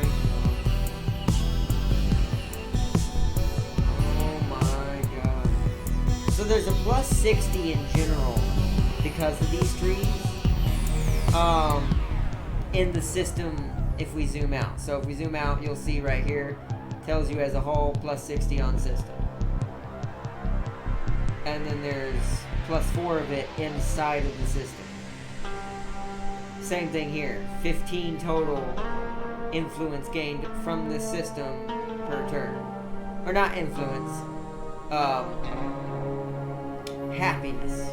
I'll just call it happiness. This is a really good system. But basically, back to my explanation, luxury resources like this, if you've ever played Civilization, or watched me play Planetfall, or played it yourself, or played any other type of Civ-style game, luxury resources are like if you find cattle or horses on the map in Civilization. It enables certain technologies, certain units, certain types of benefits to your empire that normally weren't being done. Maybe more money, more food, depending on what it is. So like if it's cows, it's usually more food, stuff like that. So it's essentially the same thing. But this is beautiful for the United Empire to get this. So we're gonna, our system doesn't have another colonizable world right now. So we're good there. So we're gonna end turn. We're going to wait for our colonizer ships to reach that quadrant. We're going to colonize that world. If that is our objective. The probe has moved up a little bit. The probes last for 5 turns. They go out for like 5 turns, and I don't know why I'm doing it that way. They go out for like 5 turns and then come back. So that's how I would do this. Creates a new fleet with selected ships.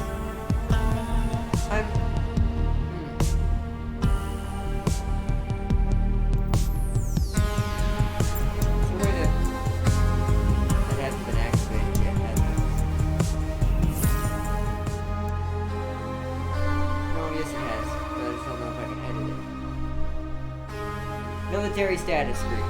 Let's turn to military matters. Here in the military status screen, you can keep track of your empire's manpower. This can be thought of as your military reserves that are used to crew your fleets. That's also something this game has. That also another thing that Homeworld has, also has, is the ships have an actual crew. And also, technically, Battlefleet Gothica also has this. The ships have an actual crew. So you can just kill the crew. If you know how, if you build a certain way, you can board ships, I think, in this game. Or you can sim boarding things. This game is insane.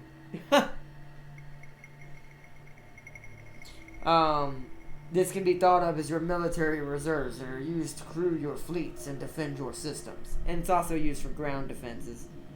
Empire manpower is drawn from your system's population growth until it reaches its maximum value. Hello.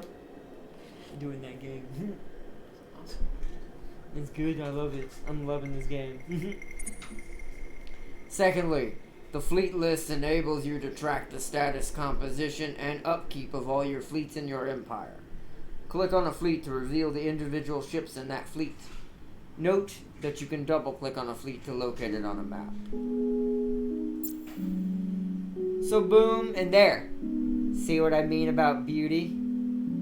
And you're gonna see that in combat at some point. This game is so gosh darn beautiful. So gosh darn beautiful. But I do need to kind of get a time check real quick and see how quickly we might have to start wrapping this up. I'm going to refresh the chat real quick and the video. Look how good this game is.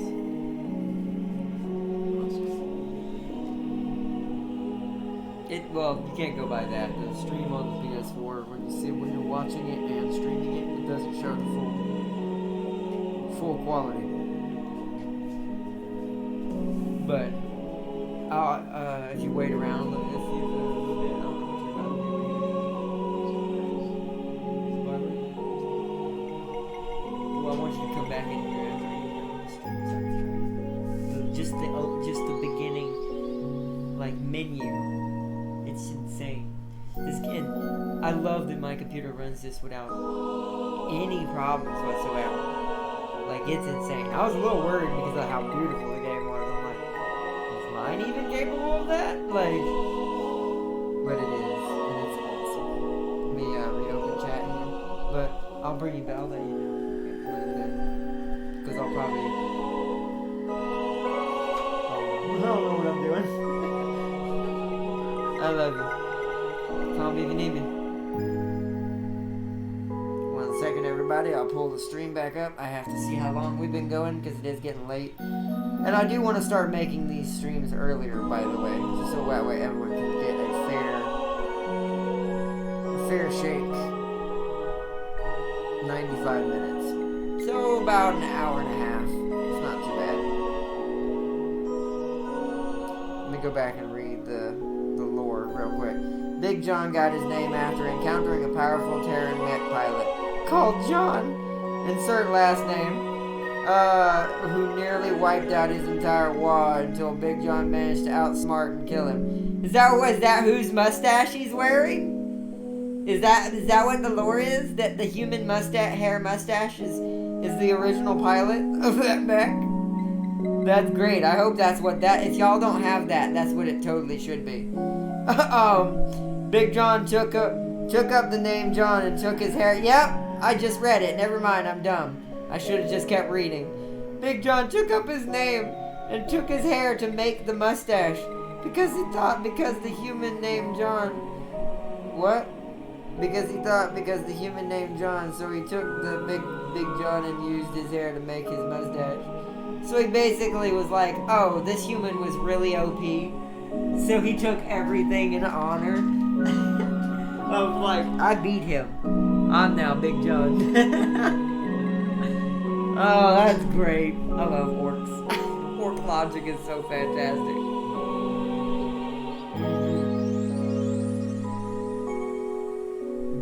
Okay. In addition, the military status screen is where you can create new ship designs and edit existing ones based on the available ship hulls. All your existing ship designs are listed here and in the list of constructions available for production in your systems. More ship designs can be unlocked by research via the technology screen. Notice that this screen is accessible. Also, it's F5. So, I'm going to hit the button to see if it does anything for the tutorial. Because at this point, I think it's done telling me about the military screen. So it's F5. Well, that didn't work. Do it again. Oh, F5's for that screen. I see. So it's all the F buttons. We might have to create a custom control scheme for this that puts all my F1 through 10 buttons on my numpad. So that way I can use the numpad to access some of the screens quicker during certain sequences. This isn't really a rushing type of game where you need to rush anything, but, you know, I like to be efficient. I already did all that, so there's nothing more in this.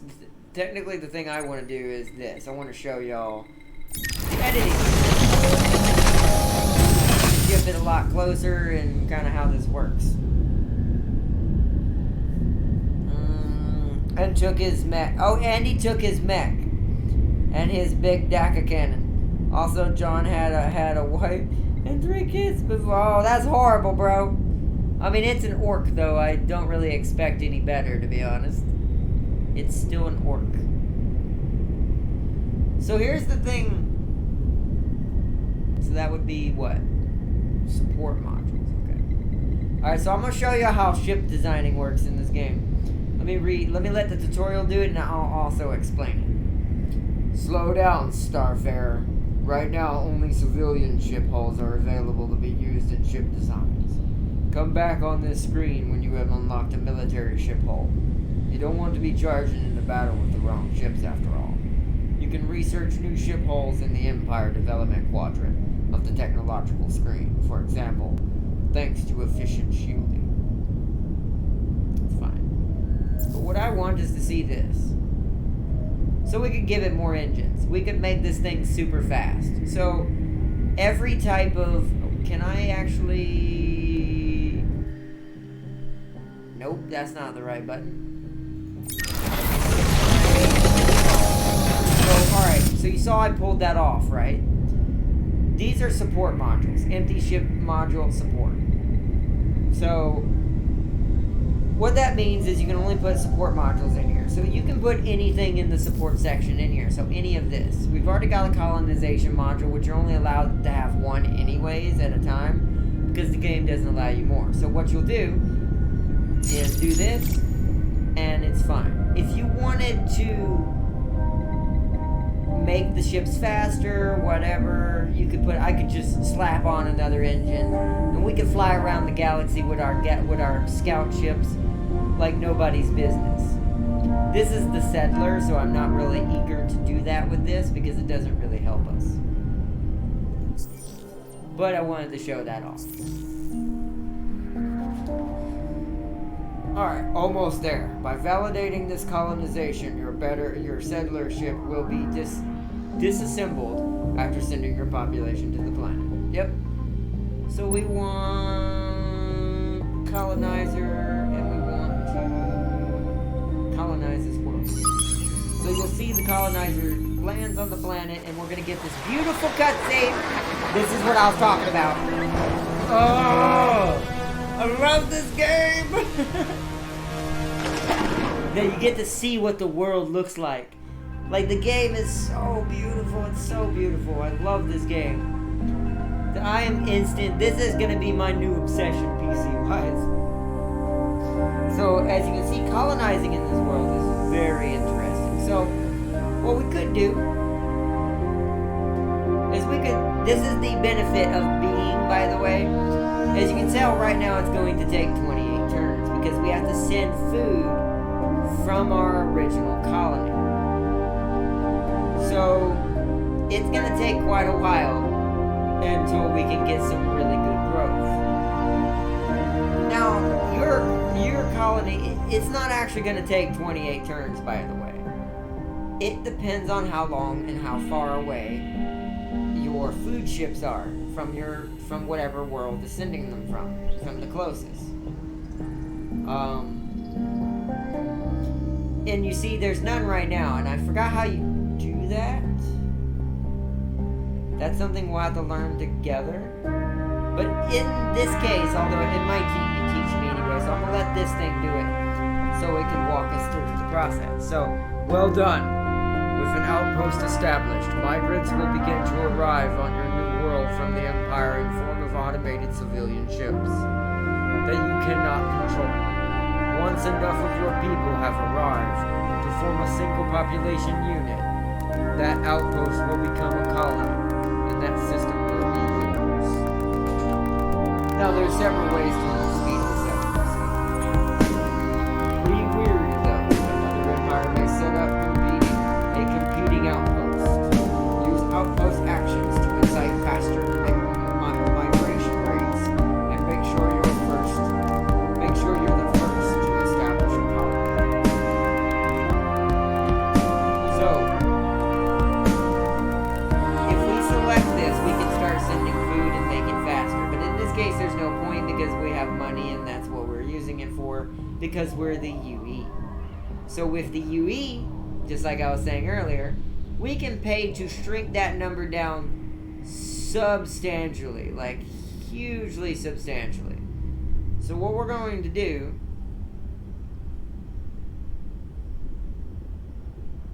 is do that. Because we're going to pay 150, and it's going to shrink that turn down. Now, I am still going to send food, but this is going to mitigate this being 14 turns basically at all.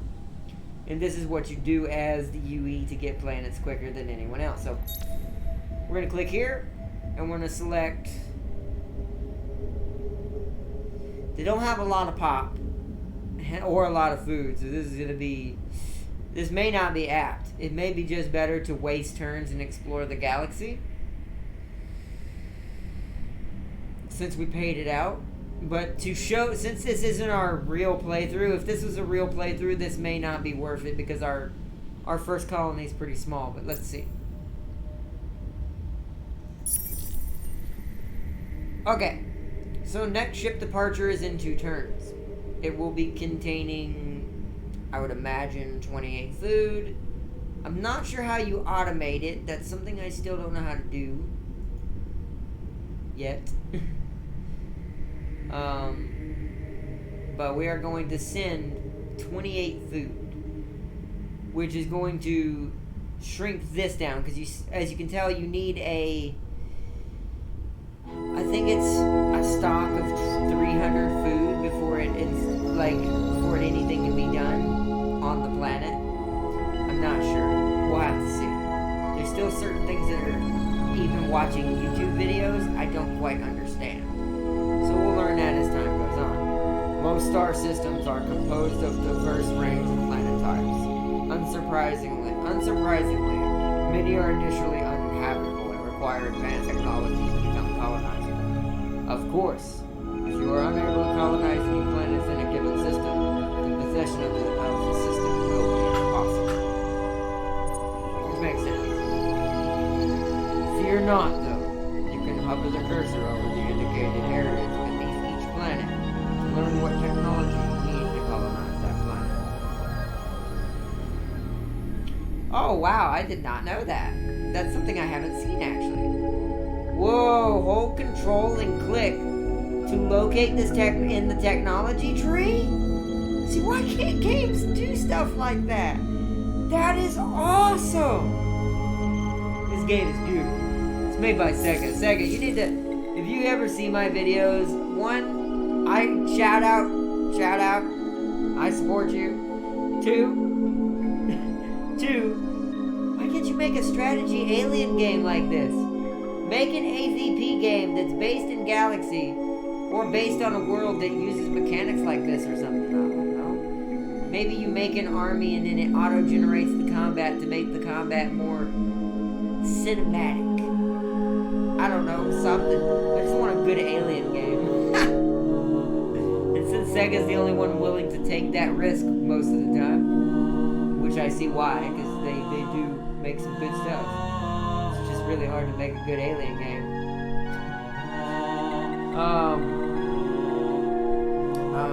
Let me see. Also, John had already read, and 3 was a week away from retirement. He not 3. What? He not 3. He was a week away from retirement. And he just canceled his life insurance? That's slightly comical sounding. I feel like every time an orc is involved, something comical is about to happen. Okay. That's fun. Technologies that permit the colonization of new types of planets can be recognized by the colonization symbol to the side of the technology. So something like this. Something like this. And this is the one that gives us... No, that's not it. Yes, for a lot of worlds. There's one called Pev Scales. Yeah, they're everywhere, as you can see. There's a lot of different types of planets in here, by the way. So tundra, snow, steppes, which are like mountains and bird-like places, and savannas. But there is an actual savanna, so that don't count. A pure ice world, which those are good for science. Arctic worlds, there's so many. There are so many, and you basically prioritize what you need according to the types of worlds you're finding around, and which ones are more important to your colonization, according to your empire. So, alright, so right now it's going to take a little while before we can do anything with that. I'm going to take my exploration ship, and it's actually... I don't want to go too far out right now. We're going to go back down this way.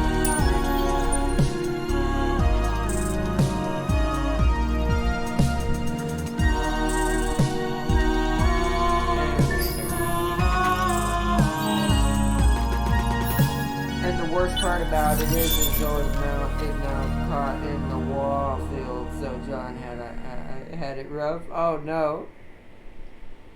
That is true. I don't know much about the wall field, but I kind of get it. That's insane. So plasma, metallurgy, we've gotten the transport nets, network, interplanetary network, transport networks, which means now strategic deposits per production is increased as long as they're strategic deposits. With strategic deposits, I think the same are different from luxury deposits. I'm pretty sure the ones we have aren't considered strategic. So this is kind of pointless right now, and we're not going to be building these right now. This one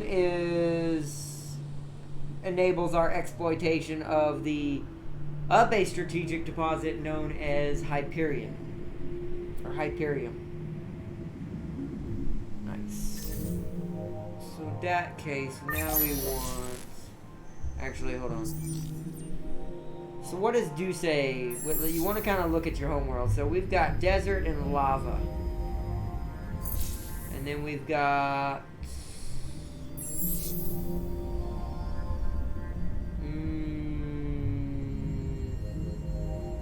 Wow. We've got a monsoon. So it's a monsoon. So it's a monsoon planet. A planet that rains all the time. That would be kind of bummery. I would be, yeah. As you can tell, it does have a -1 happiness, but because it's +1 happiness per colonist, it's about the same.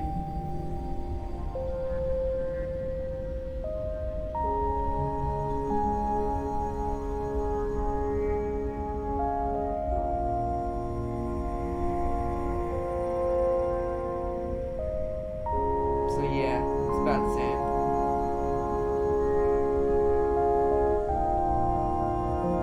Yeah, that cancels itself out. Sorry, I was doing math in my head. Same thing here. Cancels itself out. So, you're doing 8 per planet. So you're 286. We do need some science. Might have to try to find something with science on it. We don't have nothing with science except our home world and that monsoon world. Multiple moons. What does this mean? We get, it gets plus population slot because I guess they're living on the moon. So it is a desert world. You're 186. The other one was 286. So arid might be a better choice. Then lava is just pure production. We don't need that kind of production right now, so I'm not really trying to go for that. So technology. Let's look up. Let's zoom out and look up arid. This is also something I love about this. I can just type this in. Watch. A-R-I-D. Arid. So now I can see that to get the technology to colonize arid planets is here. So we're gonna have to grab debris analyzer support module, a technology. So what is it we getting? We're getting debris analyzer, and we're getting Mediterranean in the process, even though we don't need Mediterranean. Actually, no, we've got. Wait a minute. I might be doing this wrong. Oh, because we don't have one researched in this section. What do we need more? What does xenobiology do? Ooh, per fertile, per planet, per temperate. I think the monsoon planet's temperate. And I know our planet is either temperate or fertile. So we're gonna grab, since we don't need Mediterranean or the debris analyzer right now that I know of. I don't know yet. I'm gonna go xenobiology. That means how it's gonna take 7 turns because our science is garbo, which is why I'm doing that. Science is set.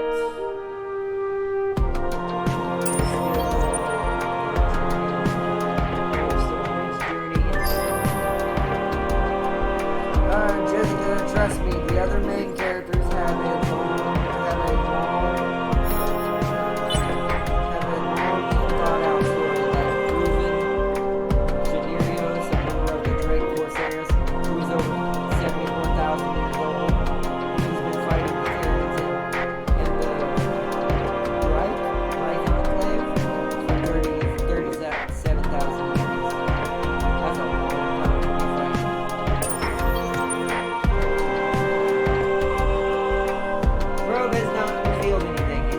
that this is a very long star lane. Okay. I should have fired off the probe. I should have stopped here and fired one off in this direction. Efficiency I will have to learn in this game. Don't think we need to do anything. The planet is still colonized. There's still stuff being built here. The cerebral reality is about to be built, which will also help with our science issue. So we seem to be pretty well off right now. It's just instant turns.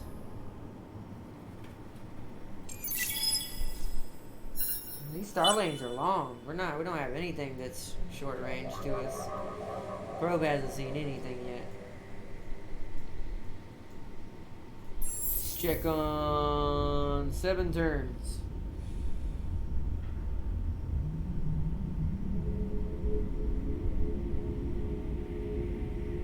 Yeah, so it would take the same amount. It would take the same amount of turns. In 7 turns, this is going to be mine. Technically, this seems to be going faster because we're sending food, I think. I'm actually kind of confused on how that's working. Because it keeps changing. There's still certain subtleties I'll have to get used to. Why did that go away like that? What was that? What the heck was that? What? Rigel 1. Which is decent, it looks to be habitable. And Kyros, that's what that was. It was kind of glitching out is why. Okay, so this is colonizable. So let's check out these worlds. There's no freaking, wow. No anomalies, huh? Now, I will say it might be because of our technology. This is one thing about this game that as it goes on and you get more technology, some anomalies that you might not have known you had will surface eventually. So these worlds are, how do I need to look at this world. There we go. Rigel is 844. Ooh. And 3 science. And it's fertile and it's temperate. So it's a double whammy, so this would be an amazing science world. This also would be as well, but it's also not fertile, so it doesn't benefit from the bonus, but just in general, this thing is nasty in the research. However, it is horrible in happiness. So we wouldn't be able to... These, like, barren and fire worlds, we're going to have to get them when we have a lot of happiness buff. To be able to buffer that out. Wasn't there a government tab? I'm not allowed to use it yet. It don't look like it. Empire summary either. Hero management is not allowed. Quests and events is allowed. And that's not allowed. Okay, because it's still the tutorial. Are a splinter group of the Holy Roman Empire. Reuven Gilnoris does fight Big John in the story, but their fight will end in a draw. Oh, okay. I can only imagine that would just make the orc want to chase you more. Like, I imagine in that kind of situation, that's a situation where it's just like the orc is just like, hey, you need to die. I don't like things that are as strong as me. So I guess we're gonna head this way. Just because there's no anomalies we can do in there right now. Ah, there's a bunch in here though. There's a bunch of anomalies we can analyze here though. Hecka. Large arid. That's actually pretty good for production. Strong magnetic field though. Unknown life form detected. Large savanna, decent for gold. Unknown life form detected. Tiny savanna, also decent for gold. Signal and unknown life form detected. Another tiny savanna, good for food. Ooh, and a platform of the wise. Okay, so this Red means bad anomaly, so this is actually going to hurt us. So this planet we may never colonize until I can figure out how to deal with this. Since I don't know much about anomalies, I don't know if there's a way to get rid of them. Like there is in Stellaris. If there is, I will figure it out. But for right now, once our person gets here, we're probably going to survey they're both savannas. This is large though, and would make me more money along with food and everything else. So we're going to survey this one first.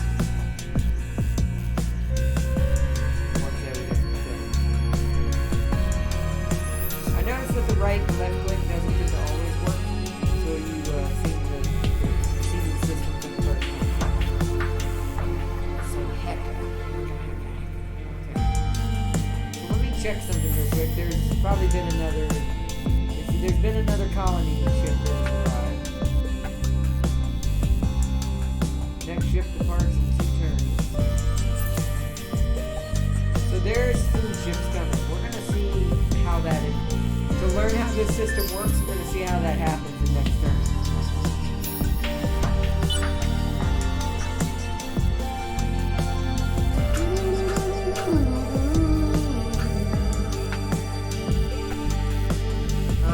Big John was kicked in the balls during the fight, and yes, our orcs have gone.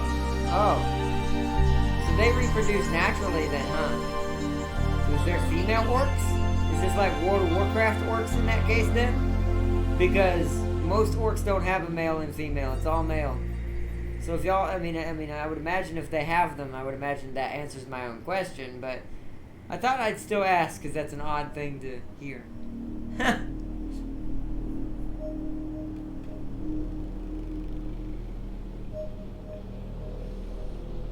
Oh, this game moves so fast I can never tell. See, that brought it down to 8 turns, but this went down to 5 turns. So it is helping both equally. So paying for the sped up time is still worth the money I spent. And we've already made it back, so once again, because this empire is made for that, that's why we did that. So that is what I thought. Once you start sending food... once you start sending food to a colony, it drastically reduces how long it takes. Okay. Which is, I think, what most of the AI and everyone does anyways. So I want you to go in here.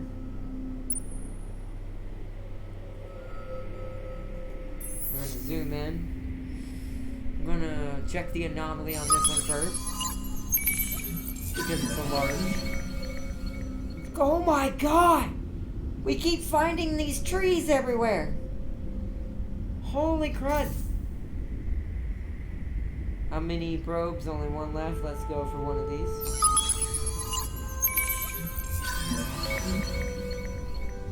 So Transvine, just Transvine is loot, so we got some more happiness increase. I'll have to wait till next turn. He's out of probes.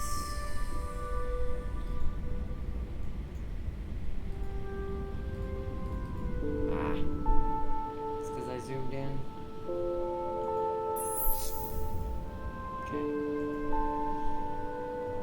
Okay, so food ship is on its way. Let's end turn because I want to colonize the planet and see what happens. So xenobiology is done. Studies of the soil samples from other planets, when combined with advances in understanding of extremophilic bacteria, permit scientists to create, under certain conditions, hardier and more productive crops. So we're using GMO. No, I'm just kidding. I had to make that joke because of that, because I read that and heard that in my head, like, so we're using GMO.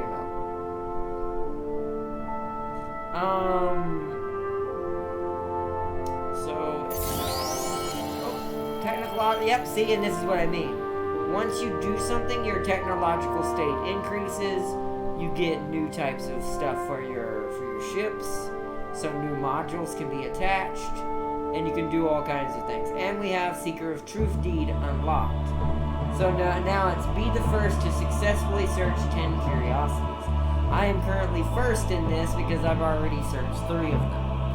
That's actually a pretty easy thing to do. So much like Civilization, once again, all these little challenges give you rewards and you get rewarded for completing them before everyone else. So we're now a slightly more technologically advanced society. So now, we want...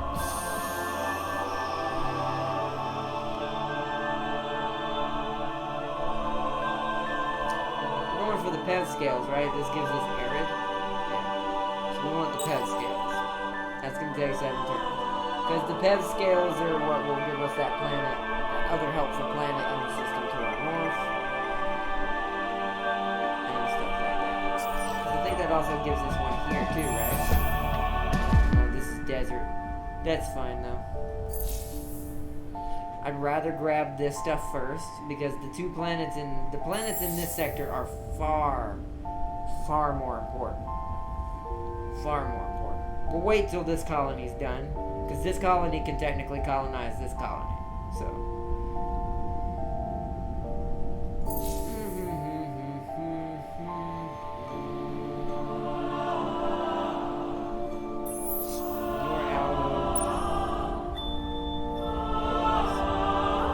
I see what it is. It's because I'm clicking on the ship. Right click and click off. How would I...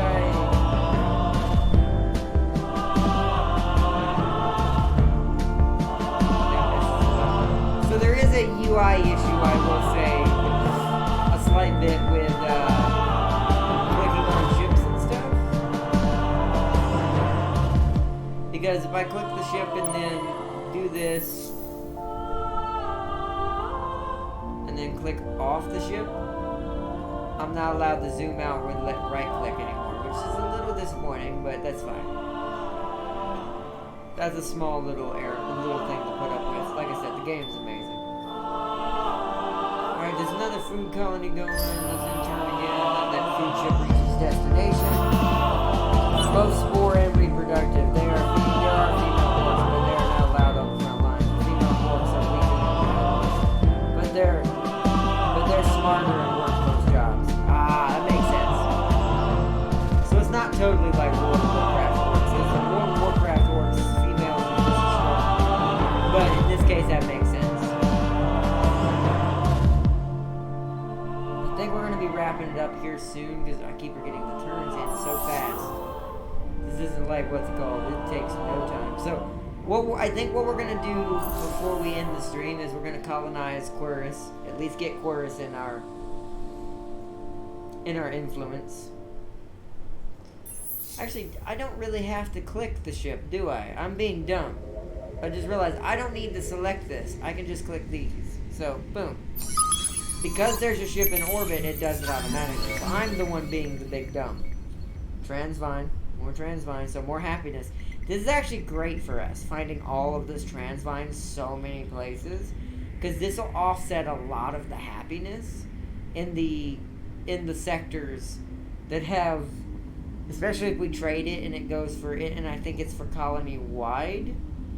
But it will benefit the sector more than anything. That we need all this.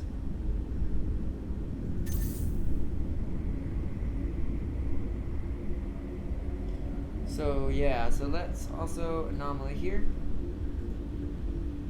What? Why are you...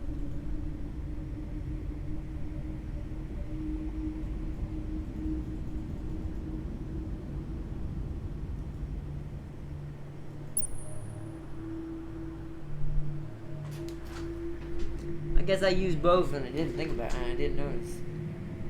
Alright, well, he's still going to remain there until he can scout all that out. 3 turns. There are a few female orc war bosses out there. Oh, nice. That's awesome. That is awesome. Alright, so... zoom you in, so 2 turns. And I have a feeling when this food ship reaches there, it's gonna get colonized. Maybe he only gets one back per turn. Wait, he didn't get any of them back. What?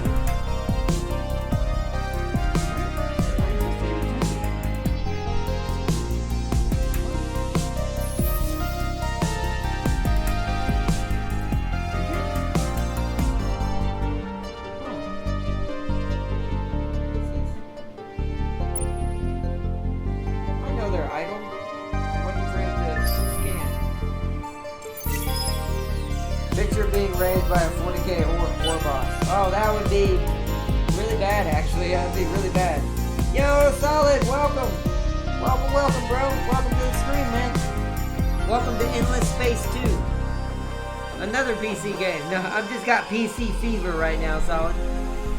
Now that I'm able to do PC games and all the strategy games I wish I could play, I've been obsessed. I've been absolutely obsessed. But welcome, bro. Also, I started my new antibiotic today. I'm not totally back to normal yet, but I am starting to feel already a little bit better. It's an antibiotic I've taken before for other things. It's a pretty powerful antibiotic, I ain't gonna lie. It makes me feel like but it's getting rid of it, so I don't care. Better than hurting when I breathe. Welcome back, Berserker. Welcome back, bro. Did you get your bird back now? They do. They only get one per turn. I have a feeling that was changed. I do not think that used to be a thing.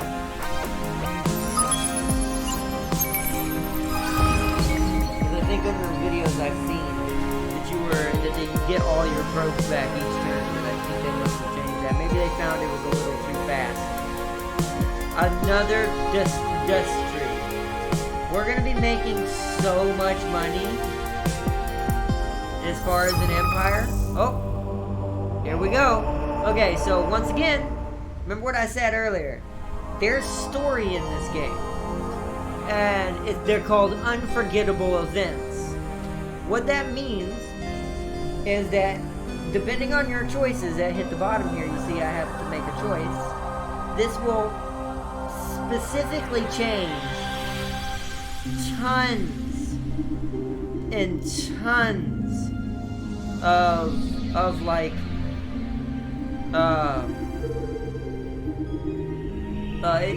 what is it? This will give like tons and tons of like science. It'll start producing science people more, like pushing us more a scientific society. Whereas if I loot it here, I will become more militarist. We're already militarist, so we're probably going to go with this. It's only a one-time thing of gold, but there is a 50% chance. There is a 50% chance of creating a major political crisis, which will trigger another choice for us to make. Once we get there, it will start to shape our society. Because the one thing that makes this game very unique is its live action changing story depending on the choices you make when you come across certain things. So I'm going to read this out. First I'm going to read the tutorial thing. So unforgettable events. At any time, major events can happen that will have a strong impact on your empire for a fixed number of turns. They may be connected to your population's demographics, your warmongering, or simply your economic choices. The quests and event screen keeps track of such events while they last. I had someone come into my Rocket League stream and 1v1 me, then I destroyed them. Then he liked and subbed LOL. Nice! That's actually kind of awesome. Nice job, Solid. Nice job. I was playing tabletop with my special someone. Oh wow, your wife plays tabletop? See, that's a good relationship right there.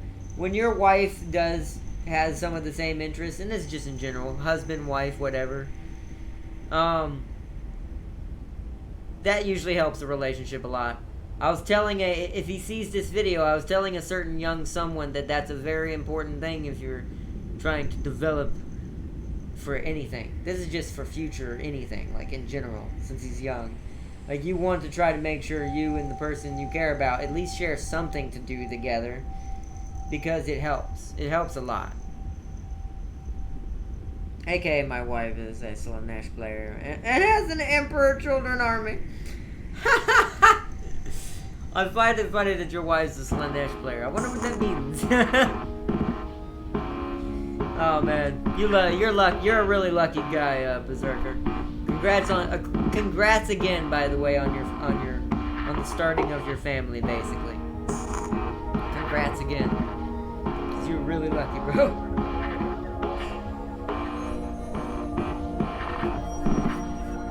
But yeah, that sounds like that'd be fun. That's what I want to do. I'm a corn player, so you're both chaos. It makes sense. Kind of makes sense why the two of you ended up together. But anyways, that being aside, that's something I kind of hope that whoever I meet, that's something that's kind of my only. I'm not very picky for whoever my future wife ends up being when it comes to a lot of things. Only two things that I care about that I want to be, that I want my partner to be like, is very loving and caring. But at the same time, I do want them to be somewhat technologically advanced, and if at all possible, if I can help it, be a video gamer to a certain extent. Even if they're not a hardcore video gamer, they still play video games. Because this will give it a way where I can involve them in streams like I want more often, when they're available, stuff like that. So that way, because I want to share my channel with my family. I'm going to do it with my children too when I have them. You're going to see them on the channel at some point. Like, I want this to be a family thing for me. Yeah, he was a PC player otherwise. Ah, interesting. Yes, that tends to happen for certain games. They go one way or the other. Like, some people will play it on PC, but then be like, nah, this is better on the console. But then, of course, you have those who are like, well, it's better on PC, but they started on console. I can wholeheartedly say, I was saying this earlier now, that a mouse versus a controller is all in your head. Yes, there is, since it more customizable things you can do on a computer, DPI wise, but this is also with a controller as well. So for instance, if I plugged in my PlayStation control to my computer and had the proper customization stuff for it, I could make it as fast as a mouse. Would it be a little bit harder to control if you're not used to it? Yes. But it would be exactly the same, because you would remove most of the dead zone to achieve this. Because that's what makes controllers slower than mice, shooting-wise, is because the dead zone is cranked up to 1,000,000. This is an overstatement, by the way, just to make a controller more accessible for a shooter. But I can wholeheartedly tell you that problem is the same on a mouse. Sometimes I feel like it's pointless, like, and which is why I say it's a mentality thing. Unless you've been playing PC for years and are already used to it, mouse accuracy to me is actually worse, because the mouse is too sensitive. Or if you change the DPI on a control to match what a computer is capable of, also too sensitive. So once again, tomato mentality thing. There is no hardcore proof of PC is better than console is better than PC. And that goes vice versa, by the way. I'm not saying one's better than the other in any way whatsoever. I'm just saying I'm tired of hearing people are like, this is better, or this is better, because they hear it instead of, forming your own opinion by doing it yourself, like I have now. Because, like I said, and I've said this a million times, I never believed in any of that anyway. PC is better than console because mouse is better than console. Than a controller. It's not. It's just you've used your mouse more than you've used your controller. Because as a person who's played with controller most of his life, I can tell you straight up that it's a training thing. That it's all about what you're playing with the most. And that's it. Because I'm garbage at aim with a mouse. But yet if I was using console and playing MechWarrior on console, I'd hit every single shot. Why? Because my mentality's trained towards a controller. So, as proof here, for the first time ever, you can take it and leave it. You don't have to accept it. PC mouse is not better than controller, but then again, neither is controller better than mouse. It's all personal user preference. Just like I've been yelling for ages. But oh well. Back to the game in chat. Ardnot, who do you think gave me advice during the match with Farseer and Warlock? She helped me out during that. Wow. Wow, yeah. Never let that person go. Because they sound like that person's perfect for you, Berserker. Sounds like she's perfect for you, man. Never let her go. In those kind of situations, when you find that person, you do everything you can. But we're gonna go with loot. We're gonna go with the looting choice and take the chance at an increased major political crisis. Just because of the pure fact of what type of empire we're playing against. So, loot. Now let me read the story that we went with. There are ruins in this system. Old enough and sophisticated enough that they must have come from the Endless. The Endless, by the way, are the original species, kind of like y'all's lore has an original hub species everyone comes from. A lot of the lore is y'all, right? That's kind of how it is in this game. The Endless are like the original species that all the species come from. So, the Endless are from the Endless. They are machines within machines, some of which are still running, and others that are so alien you are not sure how to tell if they're running or not. It will take time to investigate properly. That is, if you don't just take the dust and run. Yeah, we're not going to be investigating that. The only thing that would have given us is just some research and chance to discover some things. If we were more science oriented, I would be like, yeah, sure. But not with this empire. This empire benefits from gold and benefits from having influence. One turn away, either way, perfect. Technically, we probably didn't even need to pay this. It looks like now they're the same exact time. So this literally caught up with this. So that was a good experimentation to show even with that check. If you have enough food coming from another colony, it's better just to send the food from another colony.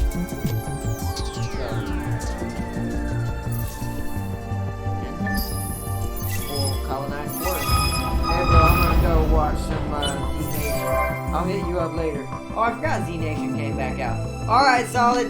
If you get on later, I'll probably be playing Wreckfest if you want to hit me up on PSN. You have a good one, man, and thanks for joining the stream. We're probably about to end it here in a minute. Yeah, your outpost turned into a colony on the forest.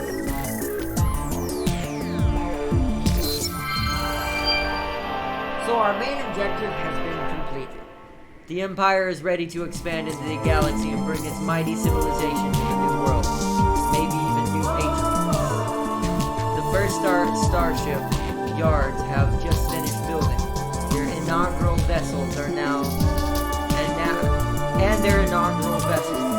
And now is the time to send them out into the waiting cosmos. The Empire must bring its civilization to the stars. It is our destiny. The Empire spreads among the stars even better. Word of our exploits reached a famous United Empire hero, Dmitry Linko, which is one of our important first heroes that we need, who has elected to rejoin our cause. So we're getting Dmitry here. Yeah. We can also, heroes get their own personal ships. Some of them are better than others. He's a counselor, so he'd probably be better off assigning him to like planetary stuff. We'll have to see. He's also industrialist. He has no assignments. He's healthy. He's got a limo for his personal shield. I think they're all called limos. That's just the game's way of saying this is a hero ship. And I have noticed the hero ships do not obey the faction look. And there's an actual lore reason to this and why I'm not against this.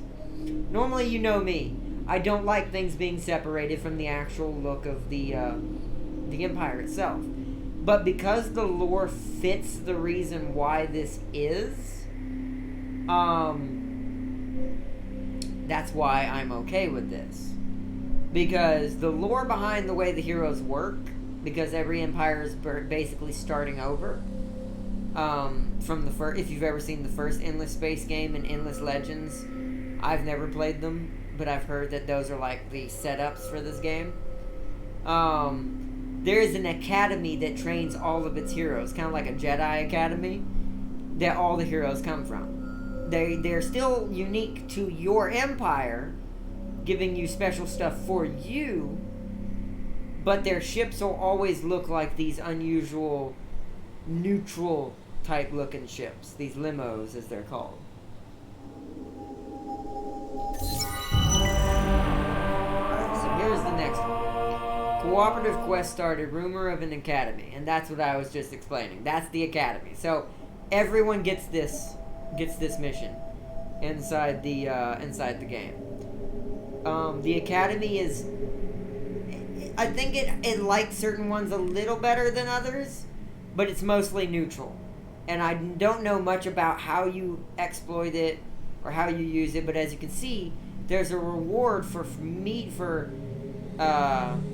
so it says backtrack the path of heroes by exploiting 5 atmospheric curiosities. So over time, we're going to have to exploit curiosities to finish this. If we are the first to do this, because this is for all of empires across the map, we will get more dust, aka gold, a ton more influence, and of course some more Hyperion. So, Heroes of the Galaxy, with word of the Empire's expansion having reached the fabled academy, Dmitry Linko has decided to rejoin our empire. And that's what I was talking about. They all come from the academy, which is why their ships are not Empire ships. One thing I would probably like to see if you could do in the future maybe with this game, if they wanted to add any more flavor to it, maybe make it at some point I can give them a ship that matches something in our fleet, so he doesn't look as standoffish compared to everyone else. Known her for years. I didn't choose her based on her looks. Technically, she asked me out. Oh, that's cool. That doesn't happen very often. I have a feeling that might happen to me one day, though. Like, if anything's going to happen to me with my situation, I have a feeling that's going to happen to me. I don't know. I just have this distinct feeling. I can't guarantee that or even say that's for sure because I don't know the future. But, I don't know. It's like it's in the back of my head. But that's actually cool, though. And, yeah, you never choose anyone based on looks. Because you're going to like what they look like regardless, just in general. Because you know what you're attracted to anyways. So, it doesn't really matter. That's also a personal preference type thing. That's just, looks shouldn't be about looks in the first place. Everyone has different types of looks. And different types of things. So, what are you still saying? I really don't want you to listen more to Scholar anymore. How do I tell?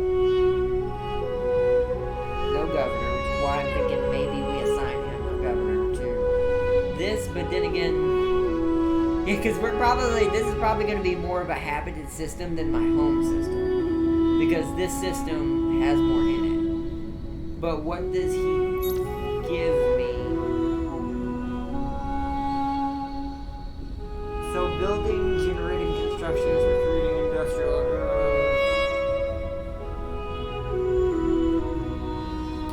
Say what he'll give me, does it? Counselor focuses on empire-wide resources as well as diplomacy. The counselor is heavily oriented towards support modules with limited weapon and defense capabilities. That's what I'm saying. Yeah, that's why I said he's not going to be in an army. Born in a culture of industrial expansion, United Empire as Imperials. Senator, this hero is the acting senator of this political party. Open the inspection panel. See, we can't do this yet, so I can't. Normally I'd be able to do this, and I think I could see his skills to see what he could be good at. But I think just... Actually, never mind. I forgot. I just remembered the quickest way to level someone up in this game, from what I heard.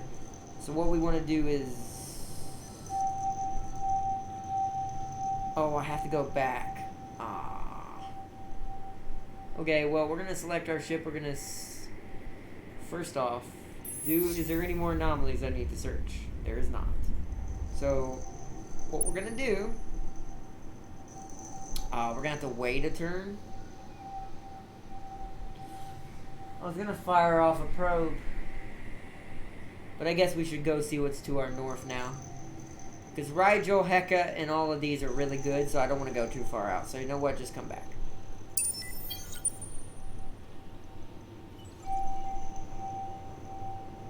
Okay. Because what we want to do is assign him to the science vessel. Oh wait, here we go. Open the hero management screen. Ah, this is what I wanted. So now it's teaching us how to do it. Behind every great civilization lies great leaders. In your empire, the most important of these are the Academy heroes.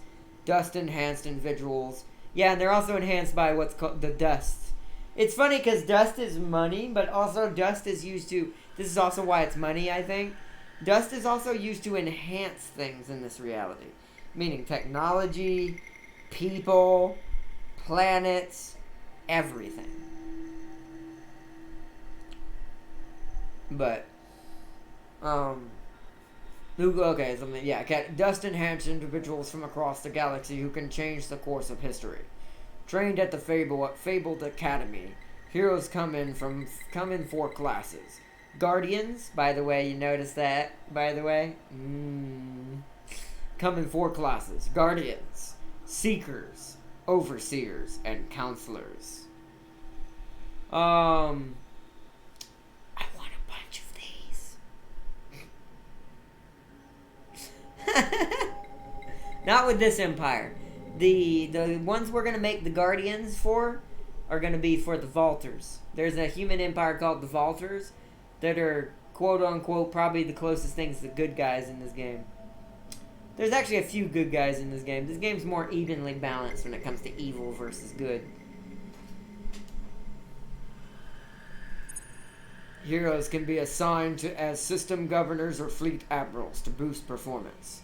Note that assigned heroes incur a dust up cost. I know. And must wait several turns when reassigned.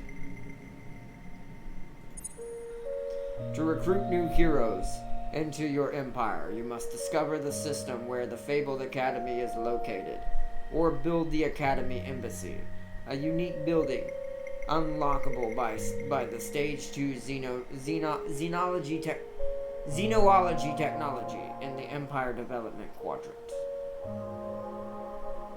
So yeah, so getting new heroes is impossible unless you know the academy or have made friends with them already, or you build your own, basically.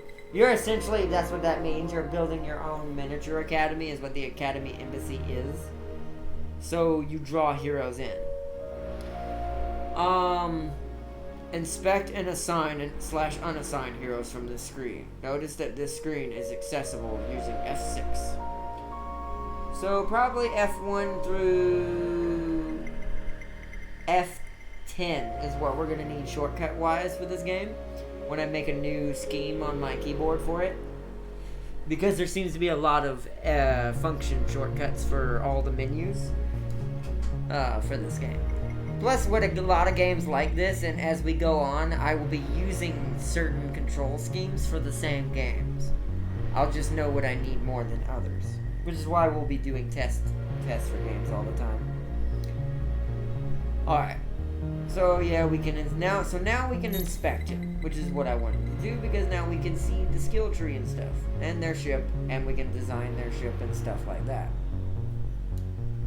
We can't change the hull and what it looks like, I don't think anyways, don't quote me on this. Unless I haven't seen that far into the YouTube videos yet and it actually is a thing, we'll have to find out. Each of your academy heroes is a special individual with unique backstory, skill tree, and starting statistics. From here, you can access their skill tree as well as the ship design of their personal craft. Both are associated to their hero class. So as you can see, he's got a very neutral type class. So yeah, so he says are associated with his class, so you cannot. So that right there kind of does tell me that you can't change this. It's associated with their type of hero. So a counselor is not going to have a warlike vessel.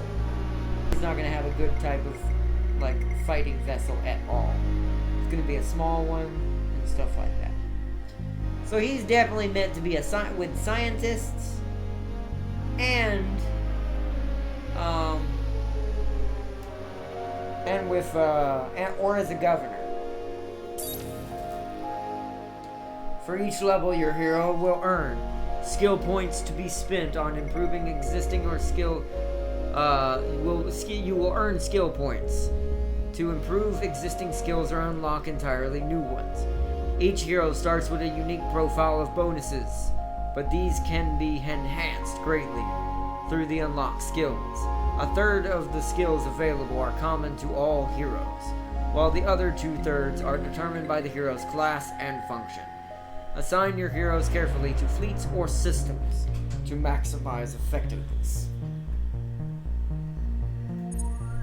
Heroes gain XP every turn, whether assigned or not, but earn much more when assigned.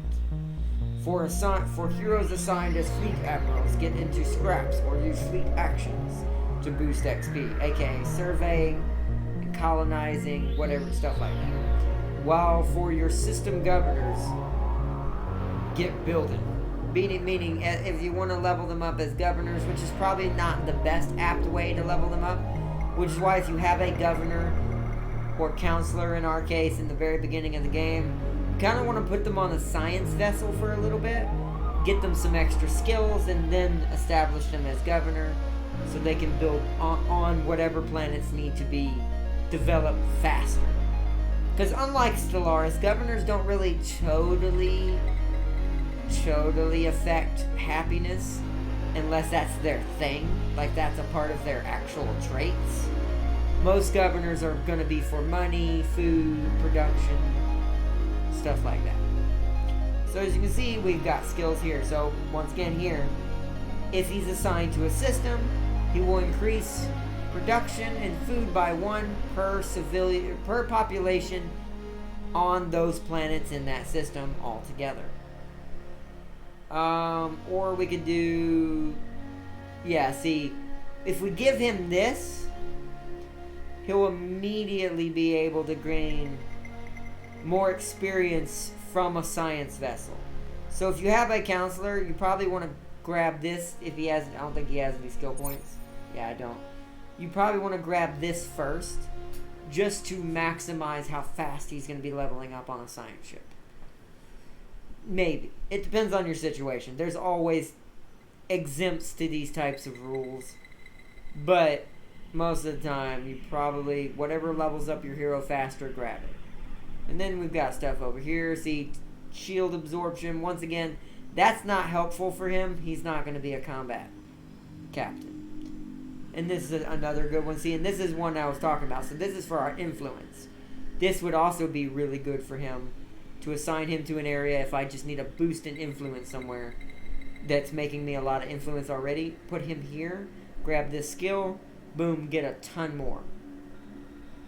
So same thing here, money. So yeah, he's got a lot of, once again, he won't be getting this one.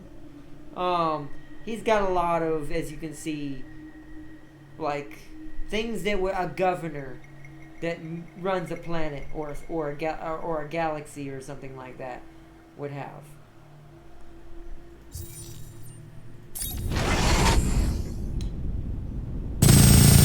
Ooh, soup up my space ride.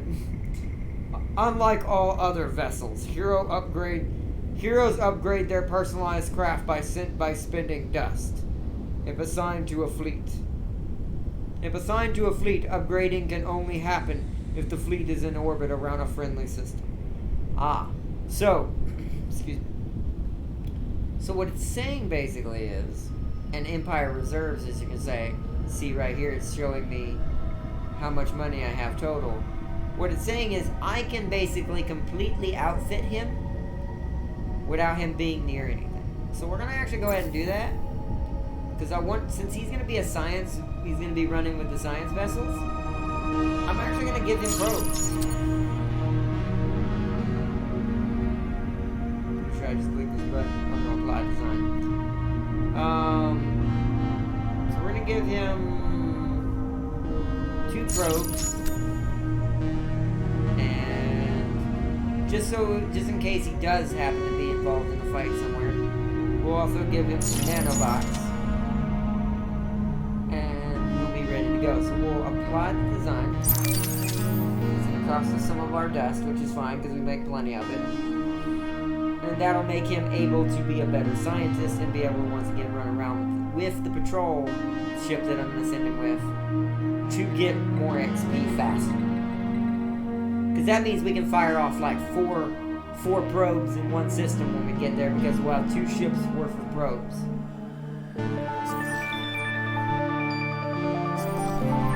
Alright. I was over here punching people senseless with the King Crimson, and next thing I know I blacked out harder than a blackout. Oh, dang. That sucks. Did you ever feel it? Alright, so our planet is building itself. I'm actually going to check our stuff. See how we're doing.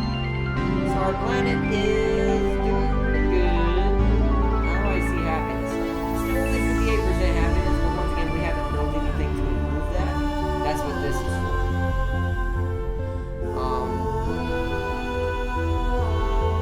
After that, what do I want? How much science are we making? We're making 16 science on this planet. It's not great. We don't have any strategic resources.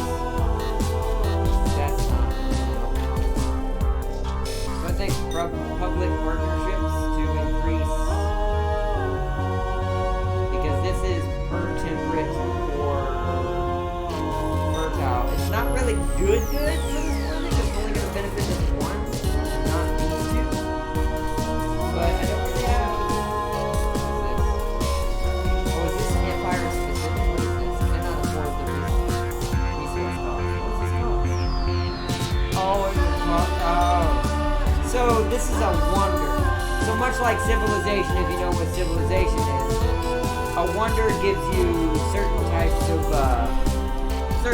deals. So built near the remains of an endless outpost, this giant industrial park will aid in exploiting and understanding galactic history.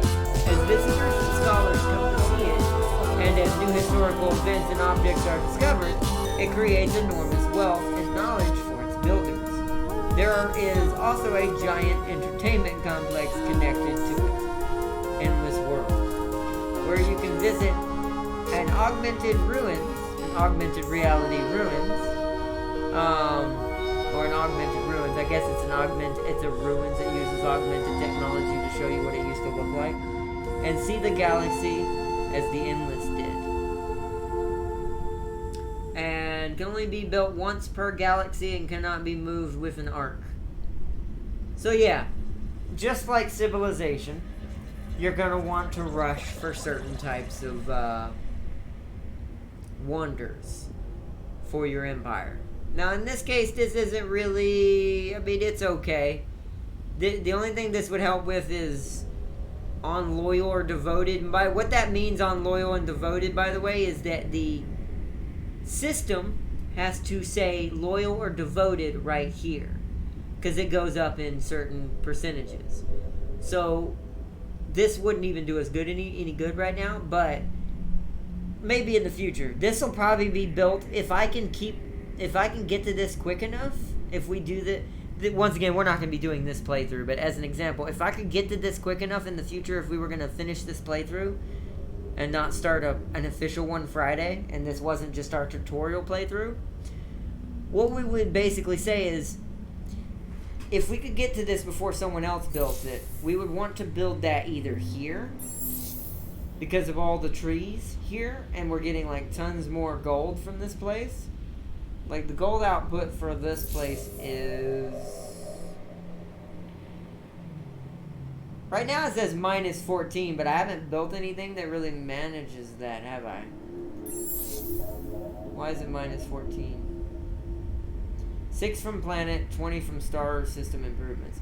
So yeah, because all of the improvements.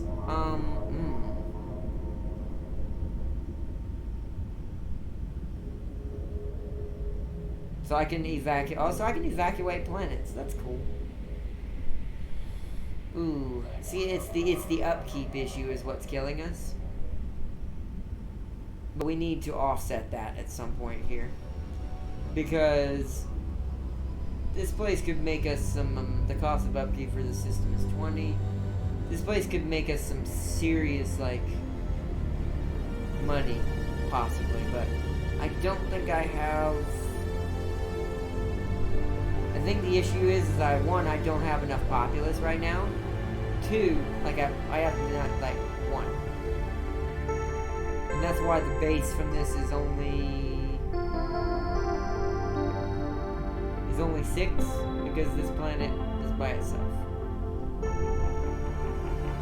As this goes up and as more people are introduced, things will improve. So I think what we need to do is we need to give them some growth. That's the quickest thing. So yeah, so usually drone networks is always something you want to build immediately. Just because drone networks improves, improves just growth in general. I'm not going to build anything else there because we're getting kind of expensive with the builds. I'm also thinking about slowing down here. I think the only thing I want here is this. What's the upkeep going to be on this? 8. So we are going to start hemorrhaging a little. Not a lot. We're at plus 33, but we need to slow down if we're gonna produce. Because you can see this place is producing quite well, and it doesn't even have one of those trees. But that's because it has a full populace. Also, your +1 happiness.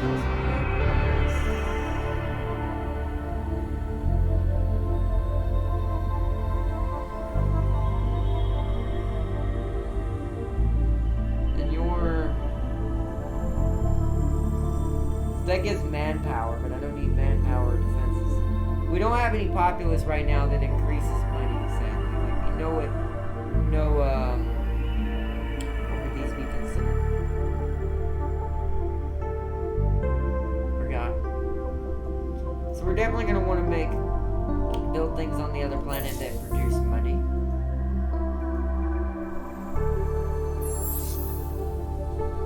So what else produces me money? That produces money. So drone network produces production. So actually,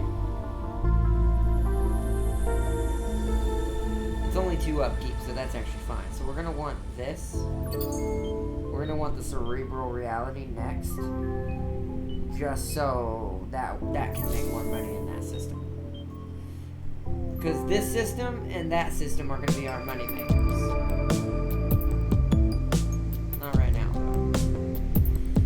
See what our notifications are, latest policy. Oh yeah, this is what I was trying to look. So this is our breakdown of our government. These are who's in control. Right now, because of all the upgrades we've made, currently at the moment, ecologists are more popular than anything. But this will slowly change as I slowly push back in this direction. The game is more dynamic than Stellaris is with the way things change. So things will be start to go. The one thing that will never change for us, more than likely, is this, because this is our main government style, unless we really decided we wanted these 3 to take over all of a sudden. Well, that would be completely turning a complete 180. So we're not going to do that. So the polls are in. Political surveys are important tools for understanding the likely results of forthcoming elections. If you want to get a better idea of the political support in individual systems, zoom into the star system management view for the system in question. In one turn, your empire will see its first election.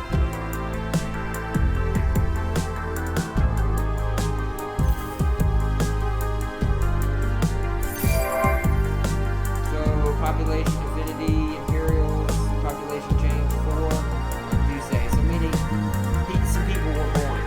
But by the way, look at all the different types of species. There's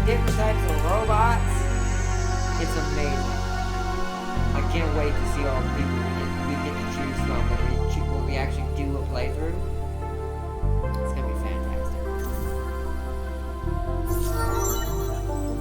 Yep, there's hero recruited, Dimitri. Also, I like the fact that there's light to these pictures when you're looking at your heroes and stuff. That really adds some nice flavor to the game. And then we have resolved the event of Ghost of the Machine. We looted it, and we have a chance of creating major political crisis, I think, for a certain amount of time.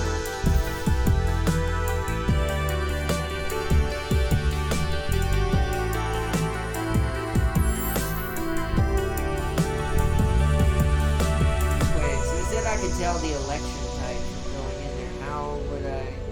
Is that what this is? Political sensitivity? Is that what this is? This graph shows how citizens of this system react to political events. Okay, yeah. So this will result this will influence the results of the next election. So yeah, that's how we keep track of our type of government style. So right now, as you can see, the reason why economists are getting so big is because we're getting some economists here. Is because we're building. Let me look at our improvements. We built a lot of buildings that do this. I'm gonna find it. It doesn't show it now, sadly. But when you build it, it shows the political affinity for each building. So, as an example, here. So, if I were to build this, it's going to cause political impact and increase in industrialists on the planet. As you can see here, we've got tons of ecologists and science being developed. So, the populace is a little bit more balanced on the home world because we're improving the world a little bit more to offset a lot of other things.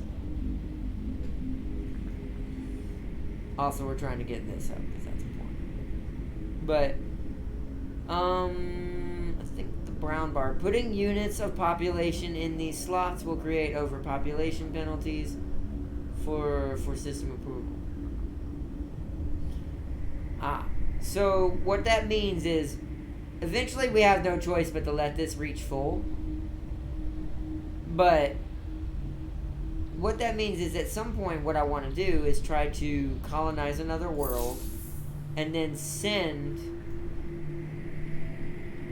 populace to like other planets, like if I wanted to send one here to balance out the systems. Which, is there a way to learn how to do that now before we quit out? So if I wanted to send you, how... No. I think I need a certain type of outpost to be able to send them to other worlds that are in different systems, I think. Because there's no way... Yeah, so we would have to colonize a world within its own borders. So I think the next one would be just naturally to grab this desert world. For the extra gold, mainly. Because that's a nasty amount of... That's an even amount of gold. It's still got good production. The food will suck. And stuff like that. But we're already offsetting the unhappiness that would happen on this planet, so... Back. I need the eye-to-eye proof to Ardnot to have seen Shelter, Demise, Baron, Somni, T5. What? Have you seen the Stellar, Demise, Baron, Somni, T5?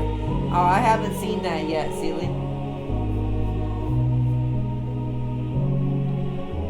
But my guy have eaten 75% of her body, but it also grabbed 50% of my body, so it went for me. I have 50%. I have the 50%. I need eye-to-eye proof. Yes, I have done it. I have become the truth that my true self again. Take that average power. Void seal.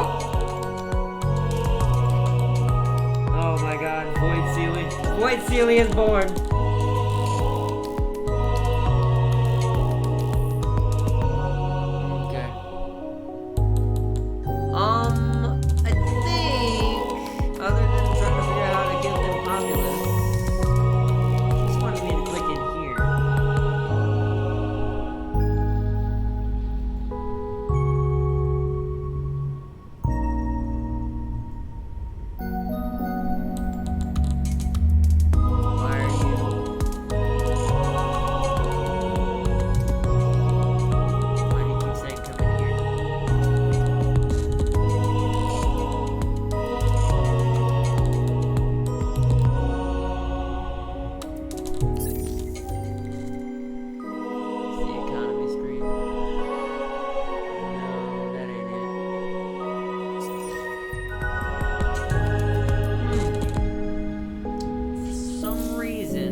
select that system. Show location tutorial. Show the location mentioned by this tutorial page. Okay, I have, but now it's nothing in here. Am I supposed to actually zoom in manually?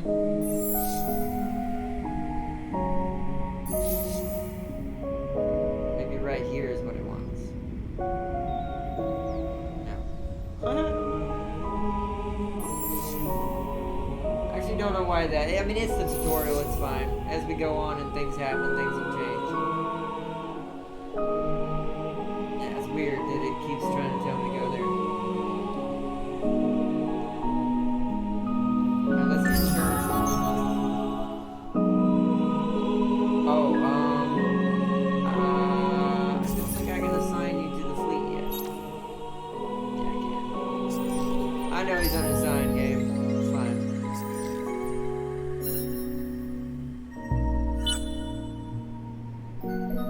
Trying to get my scout vessel back over here.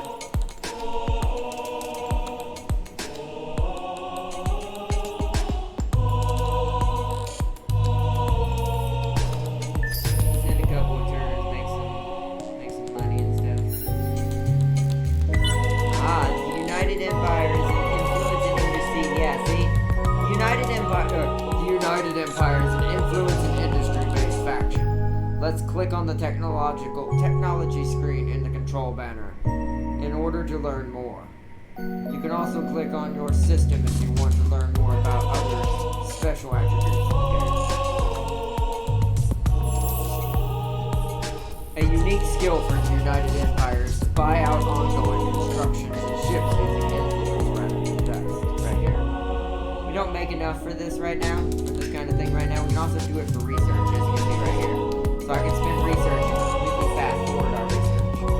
Or I can spend influence to fast forward our research. Click on an improvement in the construction queue. What?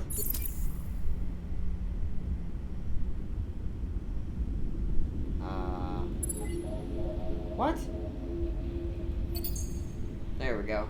I had to redo it because the tutorial didn't understand I had already done it. In the construction queue, you can see the buyout button. Notice that all buildings you construct will increase your influence, even if they are built using industry. Yep. And then you can buy them out. Cool. So now it wants me to click here.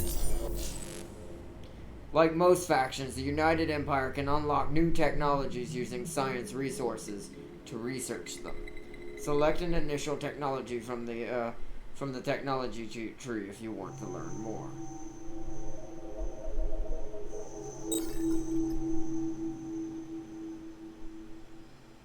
Note that if you have enough reserves, you can buy out by using your influence. Yep. So we're going to do it just to show y'all what he's talking about. I'm going to cancel this. And we're going to buy this out. So you saw I used up a lot of my influence right there, like a ton of it. But the research was finished. So now we can immediately colonize that new world. What else would get me some stuff? I need some stuff for like money and influence and...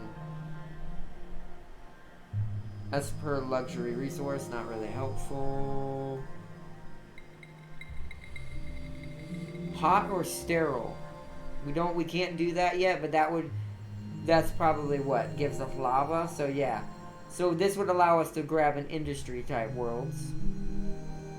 Public 3D printing, all the production is consumed. What? Starts after the first turn. Blocks the construction queue.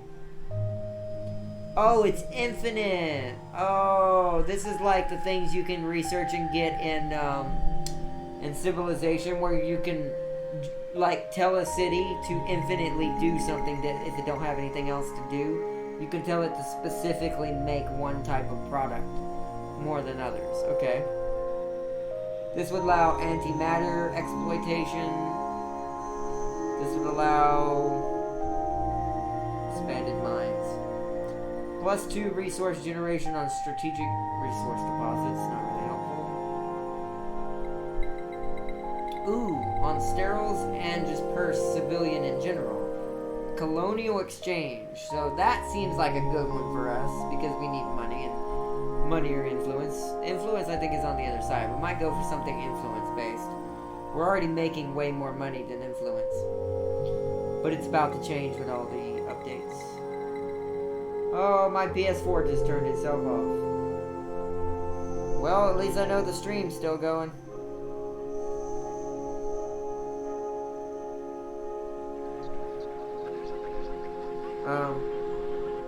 Oh hell nah, board vanishes. It's locked away on board the vengeful spirit. And the do not with this armory. Frick him! Plants the flood inside the ship. Peace out, boys. I'm gone. Alright, Celia, if you're I am gone. I don't know if you really meant that you're leaving the chat or if you were just being funny. I'm not sure. Alright, so those are good. That's Astro Finance. Seems like a good choice. But I want to see what type of influence things can I get. This is for approval. Wait a minute.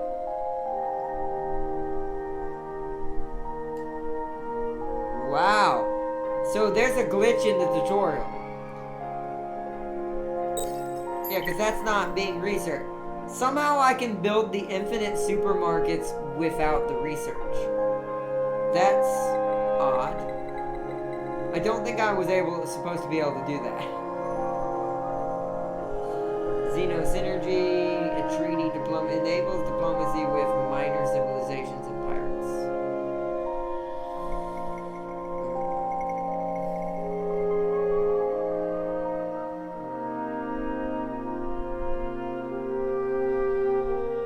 This gives us...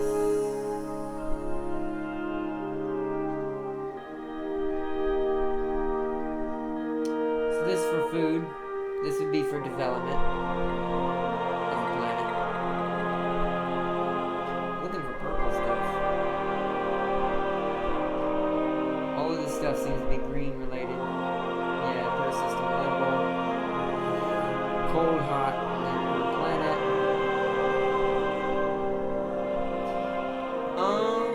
So what I'm thinking is most of it's probably this way.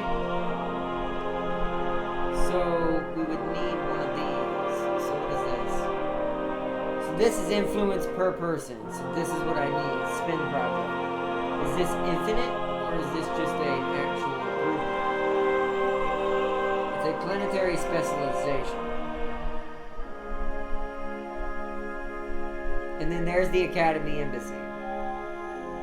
Minus 20% is required to unlock next hero on Empire. Enables the unlock of new heroes. Can only be built once per Empire. So the Academy Embassy. I feel like for this alone, this is probably what we need. What does this give me? I can colonize barren worlds, and we get. Oh wait. Oh wait a minute. The Denark University. Ecologist based. Religious based. Oh, wrong one. Religious based. Ecologist feels like we're doing a 180 from our militarist, but this gives satisfaction. And that's something the United Empire also benefits from. Because we get more influence from having happier people. Okay, in that case, we're going to go adaptive bureaucracies. Adaptive bureaucracies. Kudos. You have accrued enough influence to pass your first law. Open the Senate screen, which is now accessible to us via the control panel to learn more. Here we go. So now we can... This is the screen I was looking for earlier. This is how you manage your... What is it? This is how you manage your entire government sections. There are 6 political parties and law categories: militarists, scientists, ecologists, pacifists, religious, and industrialists. Crucially, the leading political parties of your Senate determine the categories of laws you can pass. In the active laws pane, click on Pass Laws button to see what laws can be voted for.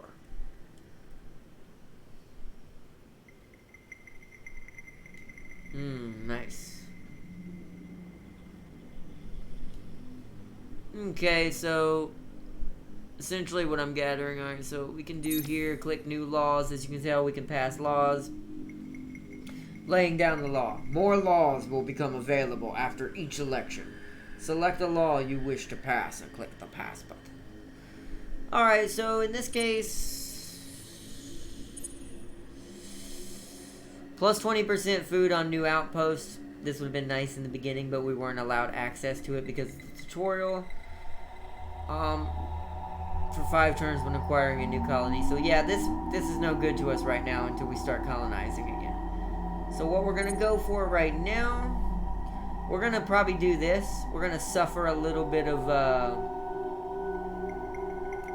production penalty for a ton of happiness to increase our influence gain. So we're gonna pass Toys for Boys. Past laws immediately apply their powerful effects on the Empire. However, an upkeep in influence must be paid, based on the number of systems owned and the law's power. Cool. Every major civilization in the galaxy is different, and each bring different capabilities to be mastered. Open the newly accessible Empire Summary screen to learn the intricacies of the United Empire. Here we go! And this is where you're gonna get to see what makes us weird. Remember, information is powerful. However, hover your cursor over the side panel to learn the United Empire's unique faction affinity and traits. Also, I think why I like these pictures, by the way, and Celie, you'll understand this if you're still there. Read my other comments on Stellar Demise, Baron Somdi. I can't go back up on them right now. Hold on, let me see. Playing for honor, see ya, won my match. Oh, you said playing for honor, see ya, and then you said won my match. Nice, Berserker.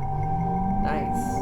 So as you can see, now we're at loyal approval because I initiated Toys for Boys. So now all of our Empire's subjects are loyal, as you can see at the bottom left. Let me go back. I became myself again.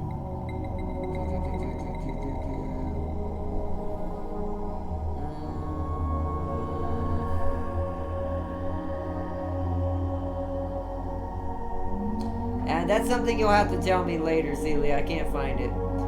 But back to what I was saying. I think why I like these portraits, these little moving portraits, is it reminds me of StarCraft. StarCraft was like that. It had really fancy 3D, like, portraits for the units when you click on them, and when you click on certain things, you get these cool looking portraits for everything, and I really enjoy that about this game. But, alright. Back to the tutorial. In addition, the Empire Summary screen gives a very useful overview of your Empire star systems, providing you with the ability to perform most of the common system actions: queuing constructions, searching curiosities, and moving populations in this one area. Nice. So that means if our ships were in a system that we're not in right now, we'd be able to queue up curiosity explorations all from this one menu. I wouldn't really want to do that because part of the fun of this game is going out there and doing it on its own.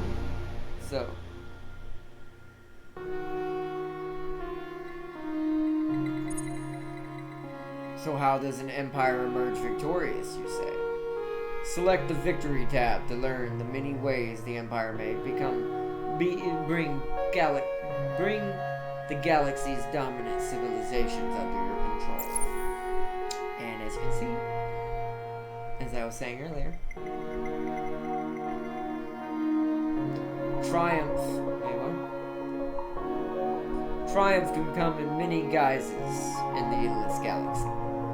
The victory hexagon displays the 6 different ways that victory can be attained. It shows your current position in each category. So we're first in almost everything. That's kind of funny.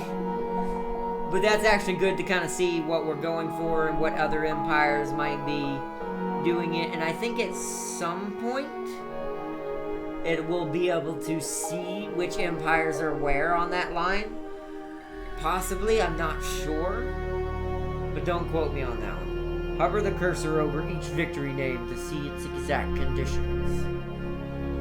Supremacy. Bring all major factions, home systems under your control. Basically dominate everybody. Own the galaxy. Stellar Demise Baron Samdi is basically an alien hunter who's slowly being infected by a parasite. His final form makes him look like a Zerg. Wow. That actually is pretty dope. I'll have to check that out. Speaking of StarCraft, Ardnot Farseer forgot to tell you the Thousand Suns took the Dreadnought. They boarded and captured Fenrir last Dreadnought. Oh, Fenrir I'm not worried about. Guardian Corps would protect their Dreadnoughts better, but keep in mind, once again, I'm not there to maintain, and I'm not talking about lore-wise, I'm talking about in real life. Because I'm not playing as them, the computer's never going to do what I would do. That's the problem with AI. It doesn't, and that's also a problem with Stellaris AI in general. It's not good with its specific type of empires. The only empires I've seen the AI be good with in Stellaris, even on the hardest difficulties, and I would imagine there's maybe mods that somewhat improve this, but I would imagine you still can't improve it, but to a certain extent. So, without redoing the entire game and doing a complete modded version like the Star Trek or something like that. But, because there is a Star Trek. I don't know, I just don't trust the AI with my empires. They're not good with them. The only types of empires I've ever seen Stellaris AI good with are hive minds and domination type empires. Things that go to war easily. Yo, Wizard! Welcome to Endless Space. Well, actually, Endless Space 2, technically. Or not stop to make everybody moderator. No, I didn't make everybody moderator. These are just other people. These are just other people who just keep changing their names because I have a lot of friends who can't make up their mind on what they want to be called. But no, Berserker is Executioner, so he's not new. Sealy is still Sealy. He just changed his name again. But I don't have any new moderators. I haven't actually gotten a new moderator in probably a year now. It's probably been a year since I've given anyone moderator status. Other than who already has it. In that playthrough. I can't do that, Wizard, because I don't play one type of game. Not all of my moderators will always be present in certain types of games because they don't like certain types of games. So 3 is not enough. For no offense, for most big YouTubers, including the Jackaboy himself, he's probably got more than likely hundreds. because of how many you would need. Because the community is just too big. You'd never be able to maintain a community of thousands of people with just 3 people. Because that's just not enough, because not everyone's in the same. Not everyone likes the same games. And that playthrough, Guardian Corps is fighting the Unbidden. And winning. Nice! So the Guardian Corps is winning against the Unbidden? That's awesome. Alright, so basically, these are all the different types of victories we can get. Much like Civilization, there's a wonder victory, so build the victory wonder a certain number of times to win. Progress, you have built 0 out of 3 required obelisks of all space-time. Basically, is after you get to a certain wonder in technology, you build these wonders called obelisks of all space-time, meaning they're like multiverse obelisks. And if you build 3 of them, you win automatically. I think it's because you're manipulating time or something like that. hypothetically. So you can win by wielding You can win by building the 3 obelisks. We can win by reaching a value of, so that's 1,000, 10,000, 700,000 gold. If we get 700,000 gold value as far as a society, we'll win that way as well. Science is, you have researched 0 out of the 4 required technology of the endless. So for science victory, you have to research all 4. This is probably one of the harder victories, unless you're a science hound as an empire.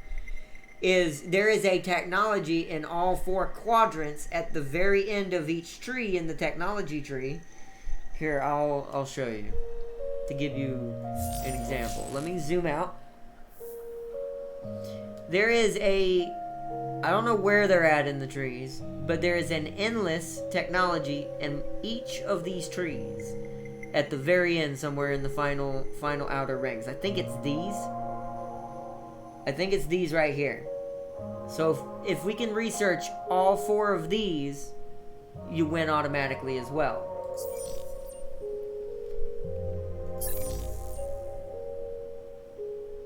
And then conquest. Bring a certain percentage of the star systems under your control, depends on the galaxy size. For this one, it's 22 star systems because this is a small galaxy. So we would still need to get 22 star systems to win. We own 2 of them already, which we're first in this, which shows us right now automatically.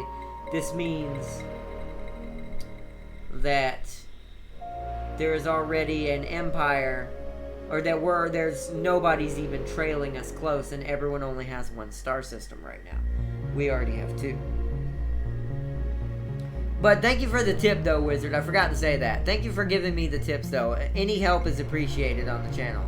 But I will say, like, a lot of things I do somewhat know the basics of, because I learned them from the big guys and how they handle their big channel, and I just scale it down accordingly to my small self, who is tiny. But welcome, Wizard. Welcome, and everyone else who's joining tonight. We're probably going to be ending this here soon, because I don't think... We're not going to get through the whole tutorial, because the way the tutorial works is it's going to keep telling me things as we progress through the tutorial. Which,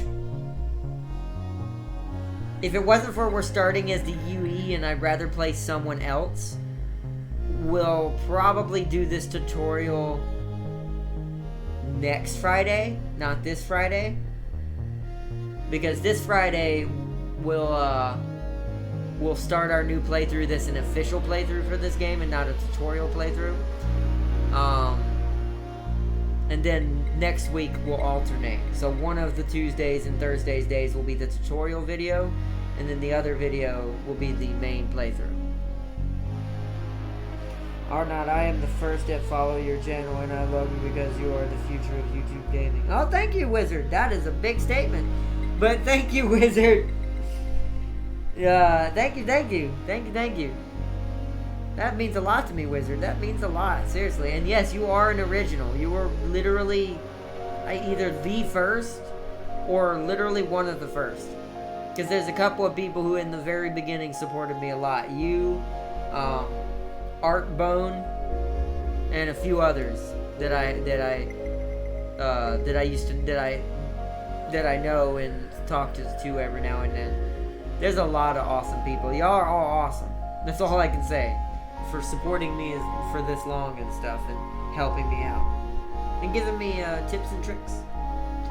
But basically, yeah, have 22 stars, or just conquer everybody. Just take out all the empires, meaning I have to be the only empire alive. And then we can win by score, meaning I have to reach a game progress score of 300. The score, that may sound small, that's actually not. As you can see, we've only accumulated 17. I think this somewhat scales. Yeah, it depends on game settings. Because this is a small game setting, on a small galaxy, it's only 300 game progress score. But, on a bigger system, this would actually be this would actually be as hard of a victory as this one. So system and game settings decide a lot between these two victories right here. So let's get out of that. And I think... Are you here yet? I need to get here. Because what we're going to do is assign you a hero. Assign Dimitri. Alright, so Dimitri's now a part of that fleet now. So we want to... Yeah, I'm pretty sure that fleet is one fleet now, I'm assuming. It better be. Yep. So now we're going to go this way and explore. Because Dimitri can get some XP from doing that. Executioner, come here, I need to show you something. I tagged along during a Stellaris stream. PewDiePie probably got thousands of moderators. Yeah, exactly. Someone like the Pewds himself and the big guys, they've probably got like thousands of moderators. Because at some point you need to scale up how many you have according to how many subscribers you have, how many people you have watching, versus how many types of games you play on the channel. Because the thing about them is they do tend to stick in certain tropes. Like, you'll never see that, well, not very much anyways. Maybe every now and then. Like, very rarely will you see Jack or Pewds do, like, a strategy game like I do. Which is why I'm trying to get big in strategy. Because I feel like there's not many big Let's Players out there that are strategy that aren't, like, Quill18 or Lionheart.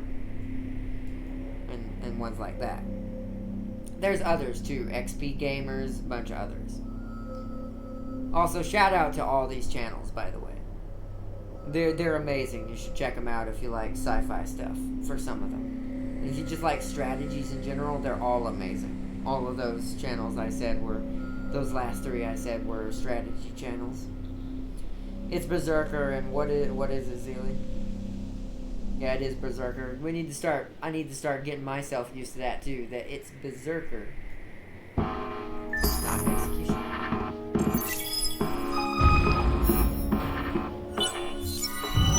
Oh, here we go. Okay. Chapter 1, A Hidden Rebellion. Now, I will say some of these stories for the Empire are static, meaning they will always happen, but your choices change what happens next. So, Chapter 1. We'll go ahead and read this since it's the beginning of the story for the tutorial and the UE. It's like a knife through your heart. You joke, Hadri, you say. Knowing the Sheridan never jokes, he shakes his head.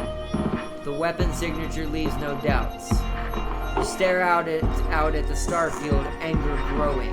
A United Empire fleet fired upon a fellow UE vessel? Of obsolete design? Howl, you demand. Oh no, you know what I'm just gonna say? I'm gonna try to do some role-playing for a second. Howl. 25 solar cycles at least, Your Imperial Majesty. We think there must be an outpost out there somewhere. The knife twists. There is no reactionary rebellion. This is something fomented decades ago, meticulously planned, kept hidden with a military-like focus. Few would possess the courage, the resources, the sheer iron will to seize such an undertaking. Who would do such a thing? You thought the uprisings were a thing of the past, crushed forever when you deposed of the Duke Antonov, and finally united the Empire all those years ago. Your heart chilled. Could Lena, bitter, ungrateful Lena, have hatched such a diabolical plot? Or maybe it was Hadri. So-called First Protector. Hadri Lena. So near and yet so far from the seat of power. Or perhaps it was Petra Mendazuk. I don't know how to say that last name right there. Mendazuk. She who could trace her line to the great Mizari clans, who lusted over a greater power. No, no, no. This way lies madness. No, no, no. This way lies madness. They are loyal subjects. I will find the perpetrator, slowly, methodically. You can cling to the thought, a lifeline in an ocean of dark musings. Hatchery coughs. What is your command, Your Imperial Majesty?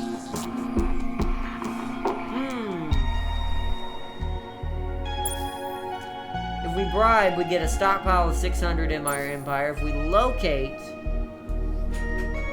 we get what? Oh. It's an empire improvements. That's permanent. I feel like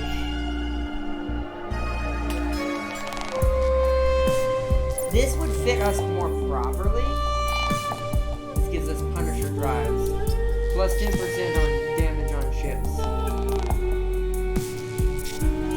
Because this game is for tutorial bases, we're not going to do that. I would do this if this was a true United Empire playthrough. But because this is just for tutorial purposes and learning the game, we're going to go for that. Because this would be way more beneficial than tutorial.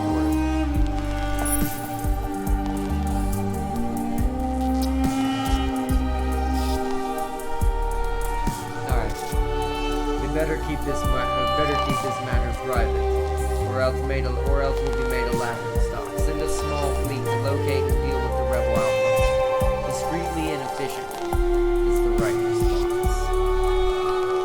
Explore 10 curiosities to do this. Okay, that's actually easy because that's something we were gonna do anyways. So, what got built? Alright, the Infinite Supermarket is built. Next construction, public-private partnerships. So now happiness should be insane on our homeworld. Let's check. Yeah, 88% ecstatic.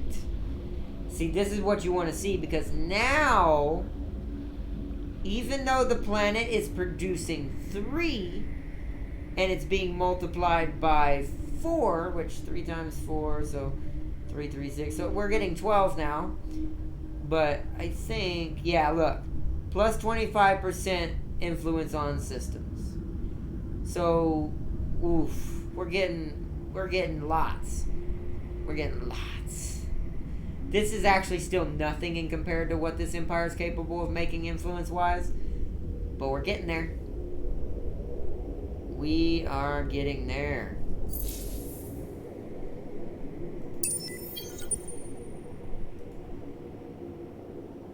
We're gonna keep moving. We're gonna enter. It looks like Sealy and Berserker are having a battle, lol. Y'all have fun while I do this tutorial. It's not gonna be much longer anyways, because I'm pretty sure we're at 2 hours. You're too easy to get.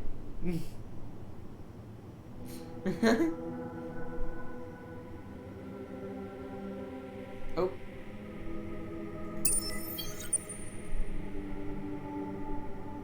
Oh, wow.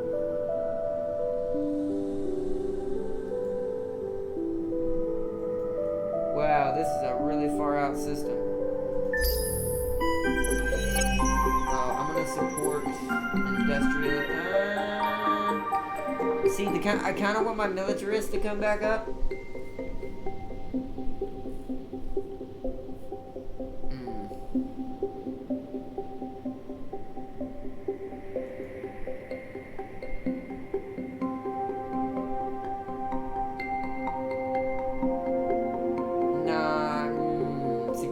Change to ecologist if I don't support militarists.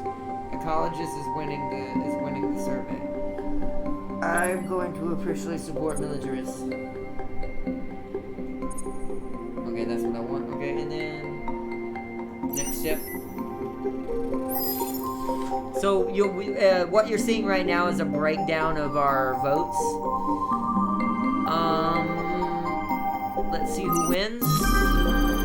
So we became industrial scientists. That's okay too, because I'm a little bit more inclined towards science than ecology, or I would rather be, because we're still a military type society, so science will benefit us better.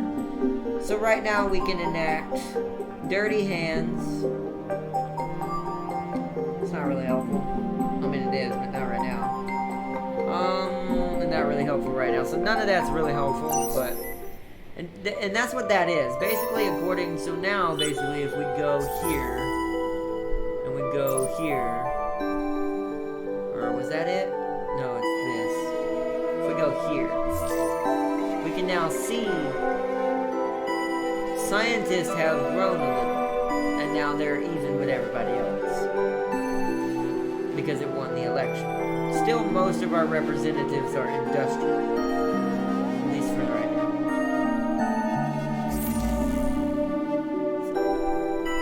Oh yeah, also to show you the traits we are, so United Empire. The United Empire is theoretically under the control of a central monarchy. However, the rate of expansion means that the society cannot be ruled that way effectively.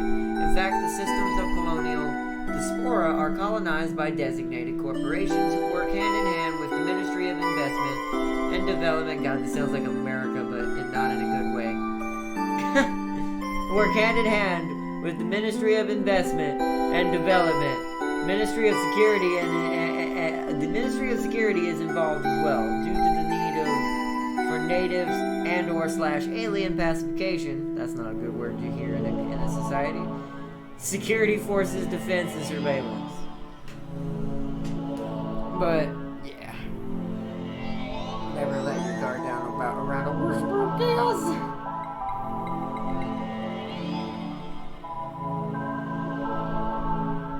Yeah, never underestimate. All right, so now back to the other thing. So we also get Emperor's Will. So the voice of the Emperor is a powerful thing.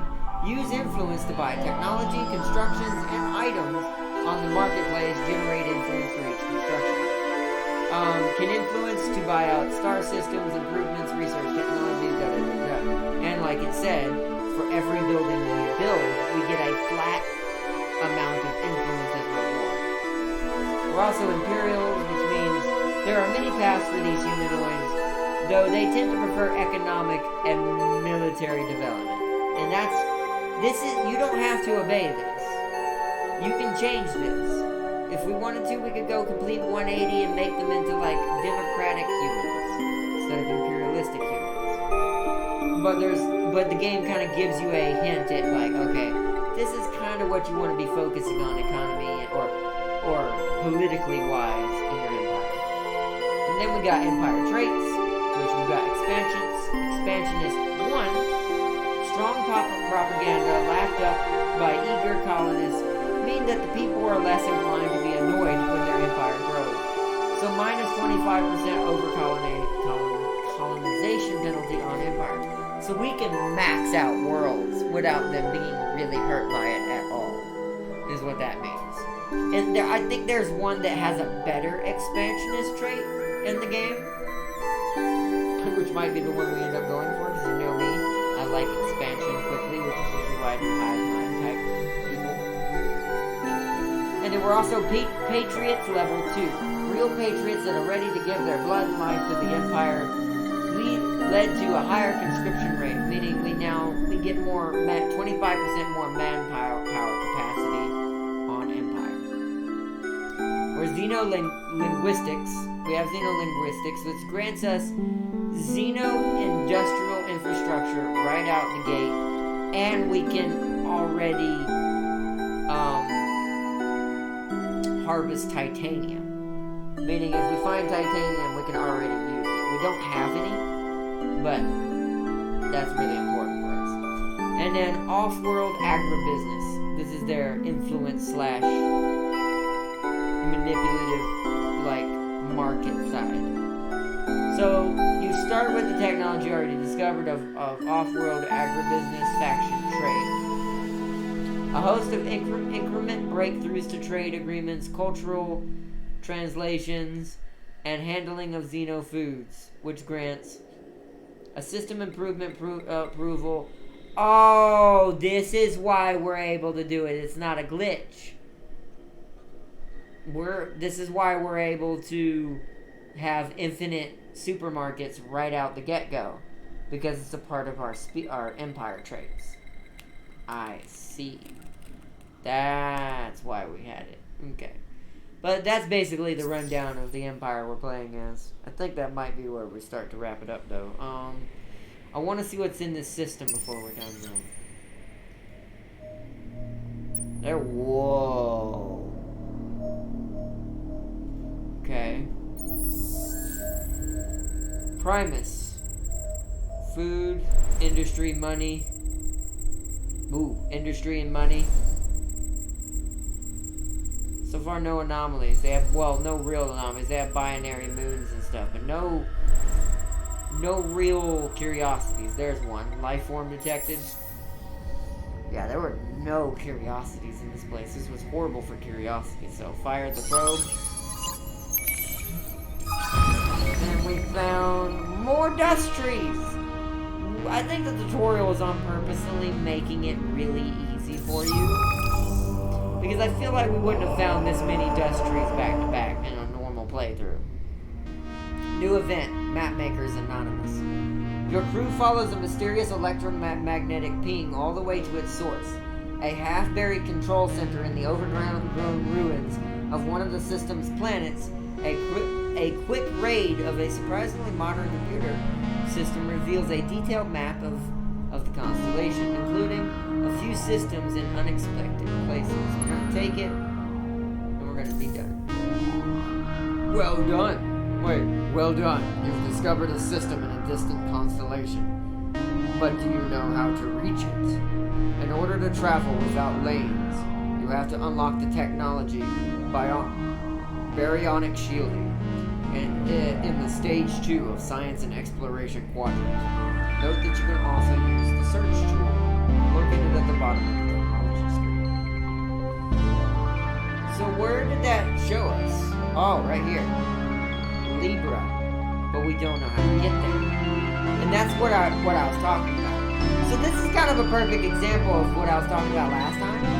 With this research done, we don't need a star lane connecting to get there. It would take longer going through open space like this, where there's no star lane, which is basically like a space highway, if you think about it. It would take longer, but we can get to it. Let's see what's in the system. So we've got a hollow planet anomaly. Interesting. I like that this game also has a lot of things that I personally find interesting in real life of supposed sciences that might exist in our real reality, like a hollow planet theory, for instance. This planet has one. I love this game. This game is probably like one of the most funnest and beautiful games I've ever seen. As far as like a space 4X game. As far as like a 4X space game. But basically, yeah, we would need it. So we would need baryonic shield. Let me look that up in here. Let's see before we end it. I guess it's time to make an escape right away. Yeah, well, let's see where that would be located. So it would be B-A-R-Y. Okay. Right there. So baryonic shielding is here. It's actually really high up in the tree. Do I have research going. So I'm actually going to make that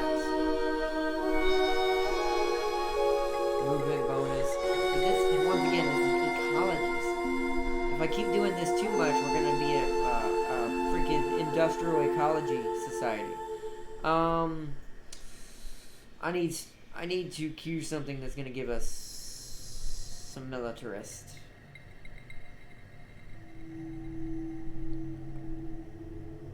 Resourcement, improvement, convert 1 population into 3. Ooh, that's actually pretty good. We also get let's read both of these. So we're gonna get a building that increases manpower capacity and manpower deployment limit defense-wise for planets. We're gonna be getting, oh god, chain gang program. We're gonna be converting one populace of some sort into 300 manpower. This over here gives us big data shipyards. So we get plus 40 initial XP on ships on fleets. Ooh. And we get a support module, O2G delivery gear, additional manpower. Okay. So this would be good for like drop ships. Giving this to a drop ship, because this would make it be able to carry even more people on board. I think the better one, because we're not really going to war right now, and this is all for defensive purposes, would be to queue this up next. So we can keep our, because what is this giving us? More ecology. Ooh, and pacifism. Ooh, boy. Alright, yeah, so we're definitely got to go for a military tech after that for that, because that's... 'tis not okay.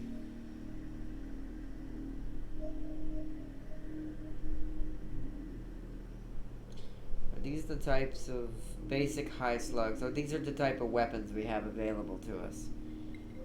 Ah. Okay.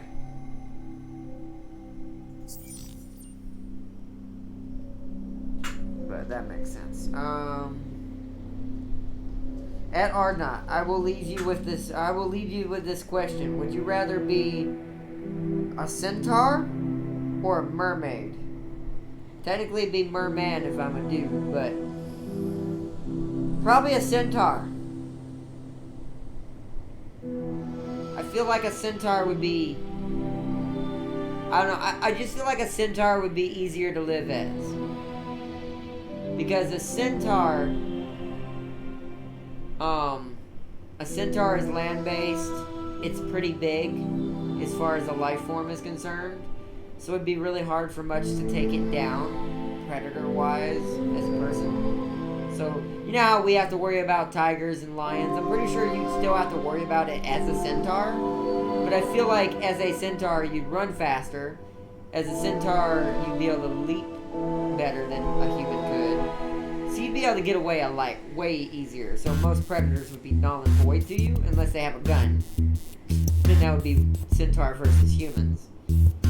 Which, you know, but I don't know, probably a centaur. Probably a centaur.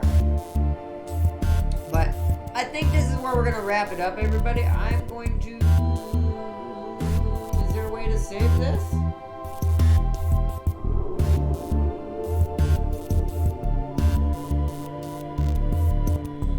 Here. Here we go.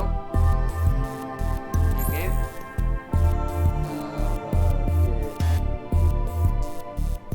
War type its name. We're gonna put this as tutorial because that's what this is.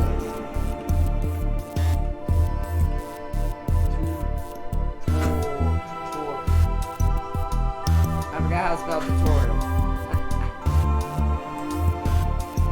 I think this is it. Close enough. I know what it means.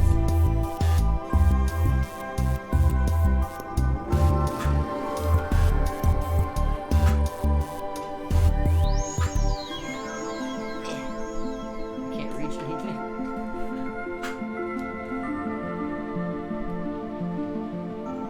At Ardnot. You can run at 60 miles an hour looking majestic as frick. And see, that's why I said that. Because you can run hella fast, and yes, you will look majestic as hell when you're doing it. Plus, all the ladies will like you. You can, only people who understand that joke, you'll get what I mean. It's also why I didn't pick mermaid. Mermen have too much, responsibility. Oh, man. JK, I'm just being dumb right now, but...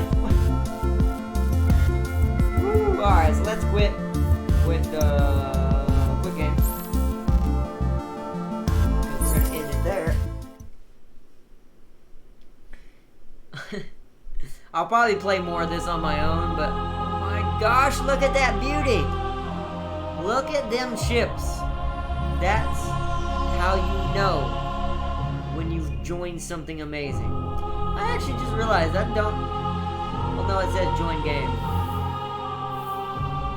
Yeah, join a multiplayer. I was about to say, is there multiplayer for this game? It doesn't look like it, but then I hovered over that. At R9. You can save money on gas as well.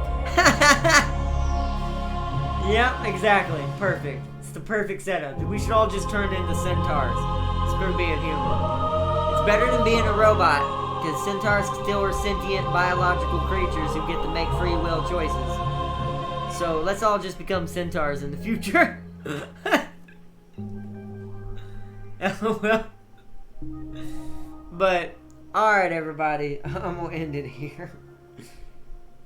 I want to say thank you to everyone who joined tonight. Wizard, Solid, Gaming Prime, Berserker, Sealy, who has now become the full Void Seal. Make sure I'm pretty sure, I think I might have missed someone. I think wasn't Farseer here earlier, it's just been that long of a stream. Yeah, she was. There she is in this chat. So, I think that's everybody that's in chat. But as far as like everyone who was just joining tonight, thank you again as always for your continued support and just everything, guys. Like, this has just been awesome. I am so blessed that I can now do YouTube as my career. Being in a wheelchair, I say it a billion times. You're probably getting tired of me saying it. Just in general. And like, we get to play the funnest games now. And I'm also want to give a shout out and once again a thanks to Gaming Prime for this part, and then also to my mom as well for helping me for other things. But I want to give a shout out to Gaming Prime. Check him out. Check out his channel. He's only going to be able to play mostly on weekends now. I want to let everyone know that right now because he's got to deal with school right now, and he's gone back to school. So he needs to focus down on that more importantly. So he's doing that right now, but check him out on the weekends. He's usually streaming Planetfall or maybe They Are Billions, or he changes it up like I do. He doesn't really have a set schedule right now because his schedule is a lot harder than mine is, because he doesn't have all the free time in the world like I do most of the time, because of my situation. So thanks to him, we wouldn't be able to be doing this at all, because if it wasn't thanks to him, is what I mean. If it wasn't thanks to him, we wouldn't be able to do this at all, because he helped me figure out OBS along with me learning some things, just looking up random stuff. I also want to thank to my mom and everyone and my family. My mom mostly. My family is basically my mother and Barbara. Other than that, I mean, I have other family. I know I don't really talk to them, but as far as like immediate family who's helped me out throughout my years, it's always just been my mom. So I want to say thank you to her real quick. Give her shout out in this video, because I wouldn't even have a PC. That's the other thing. So not only do I have a PC, but because of my other friend as well, I have OBS, and it works, and we can stream. So, but alright, Berserker, Sealy, hope y'all had enjoyed, and everyone else who joined tonight, I hope y'all had fun watching some Endless Space 2. Expect this to become a regular thing on the channel during the week on Tuesday and Thursday with Icket Claw next week. We will be doing another episode Friday, but the main episodes will be Tuesdays, Thursdays with Icket Claw. Not this week, but next week. And I want to say thank you to everyone one last time, and until next time, peace and love. And if you had fun watching the what's basically this game's version of the Empire / Space Marines and the Emperor himself, step on that toes up button for influencing everything from under the table. Because that's how they play. But until next time, everyone, I will see you all in the next one. Good night, everybody. Bye-bye. Good night, everyone.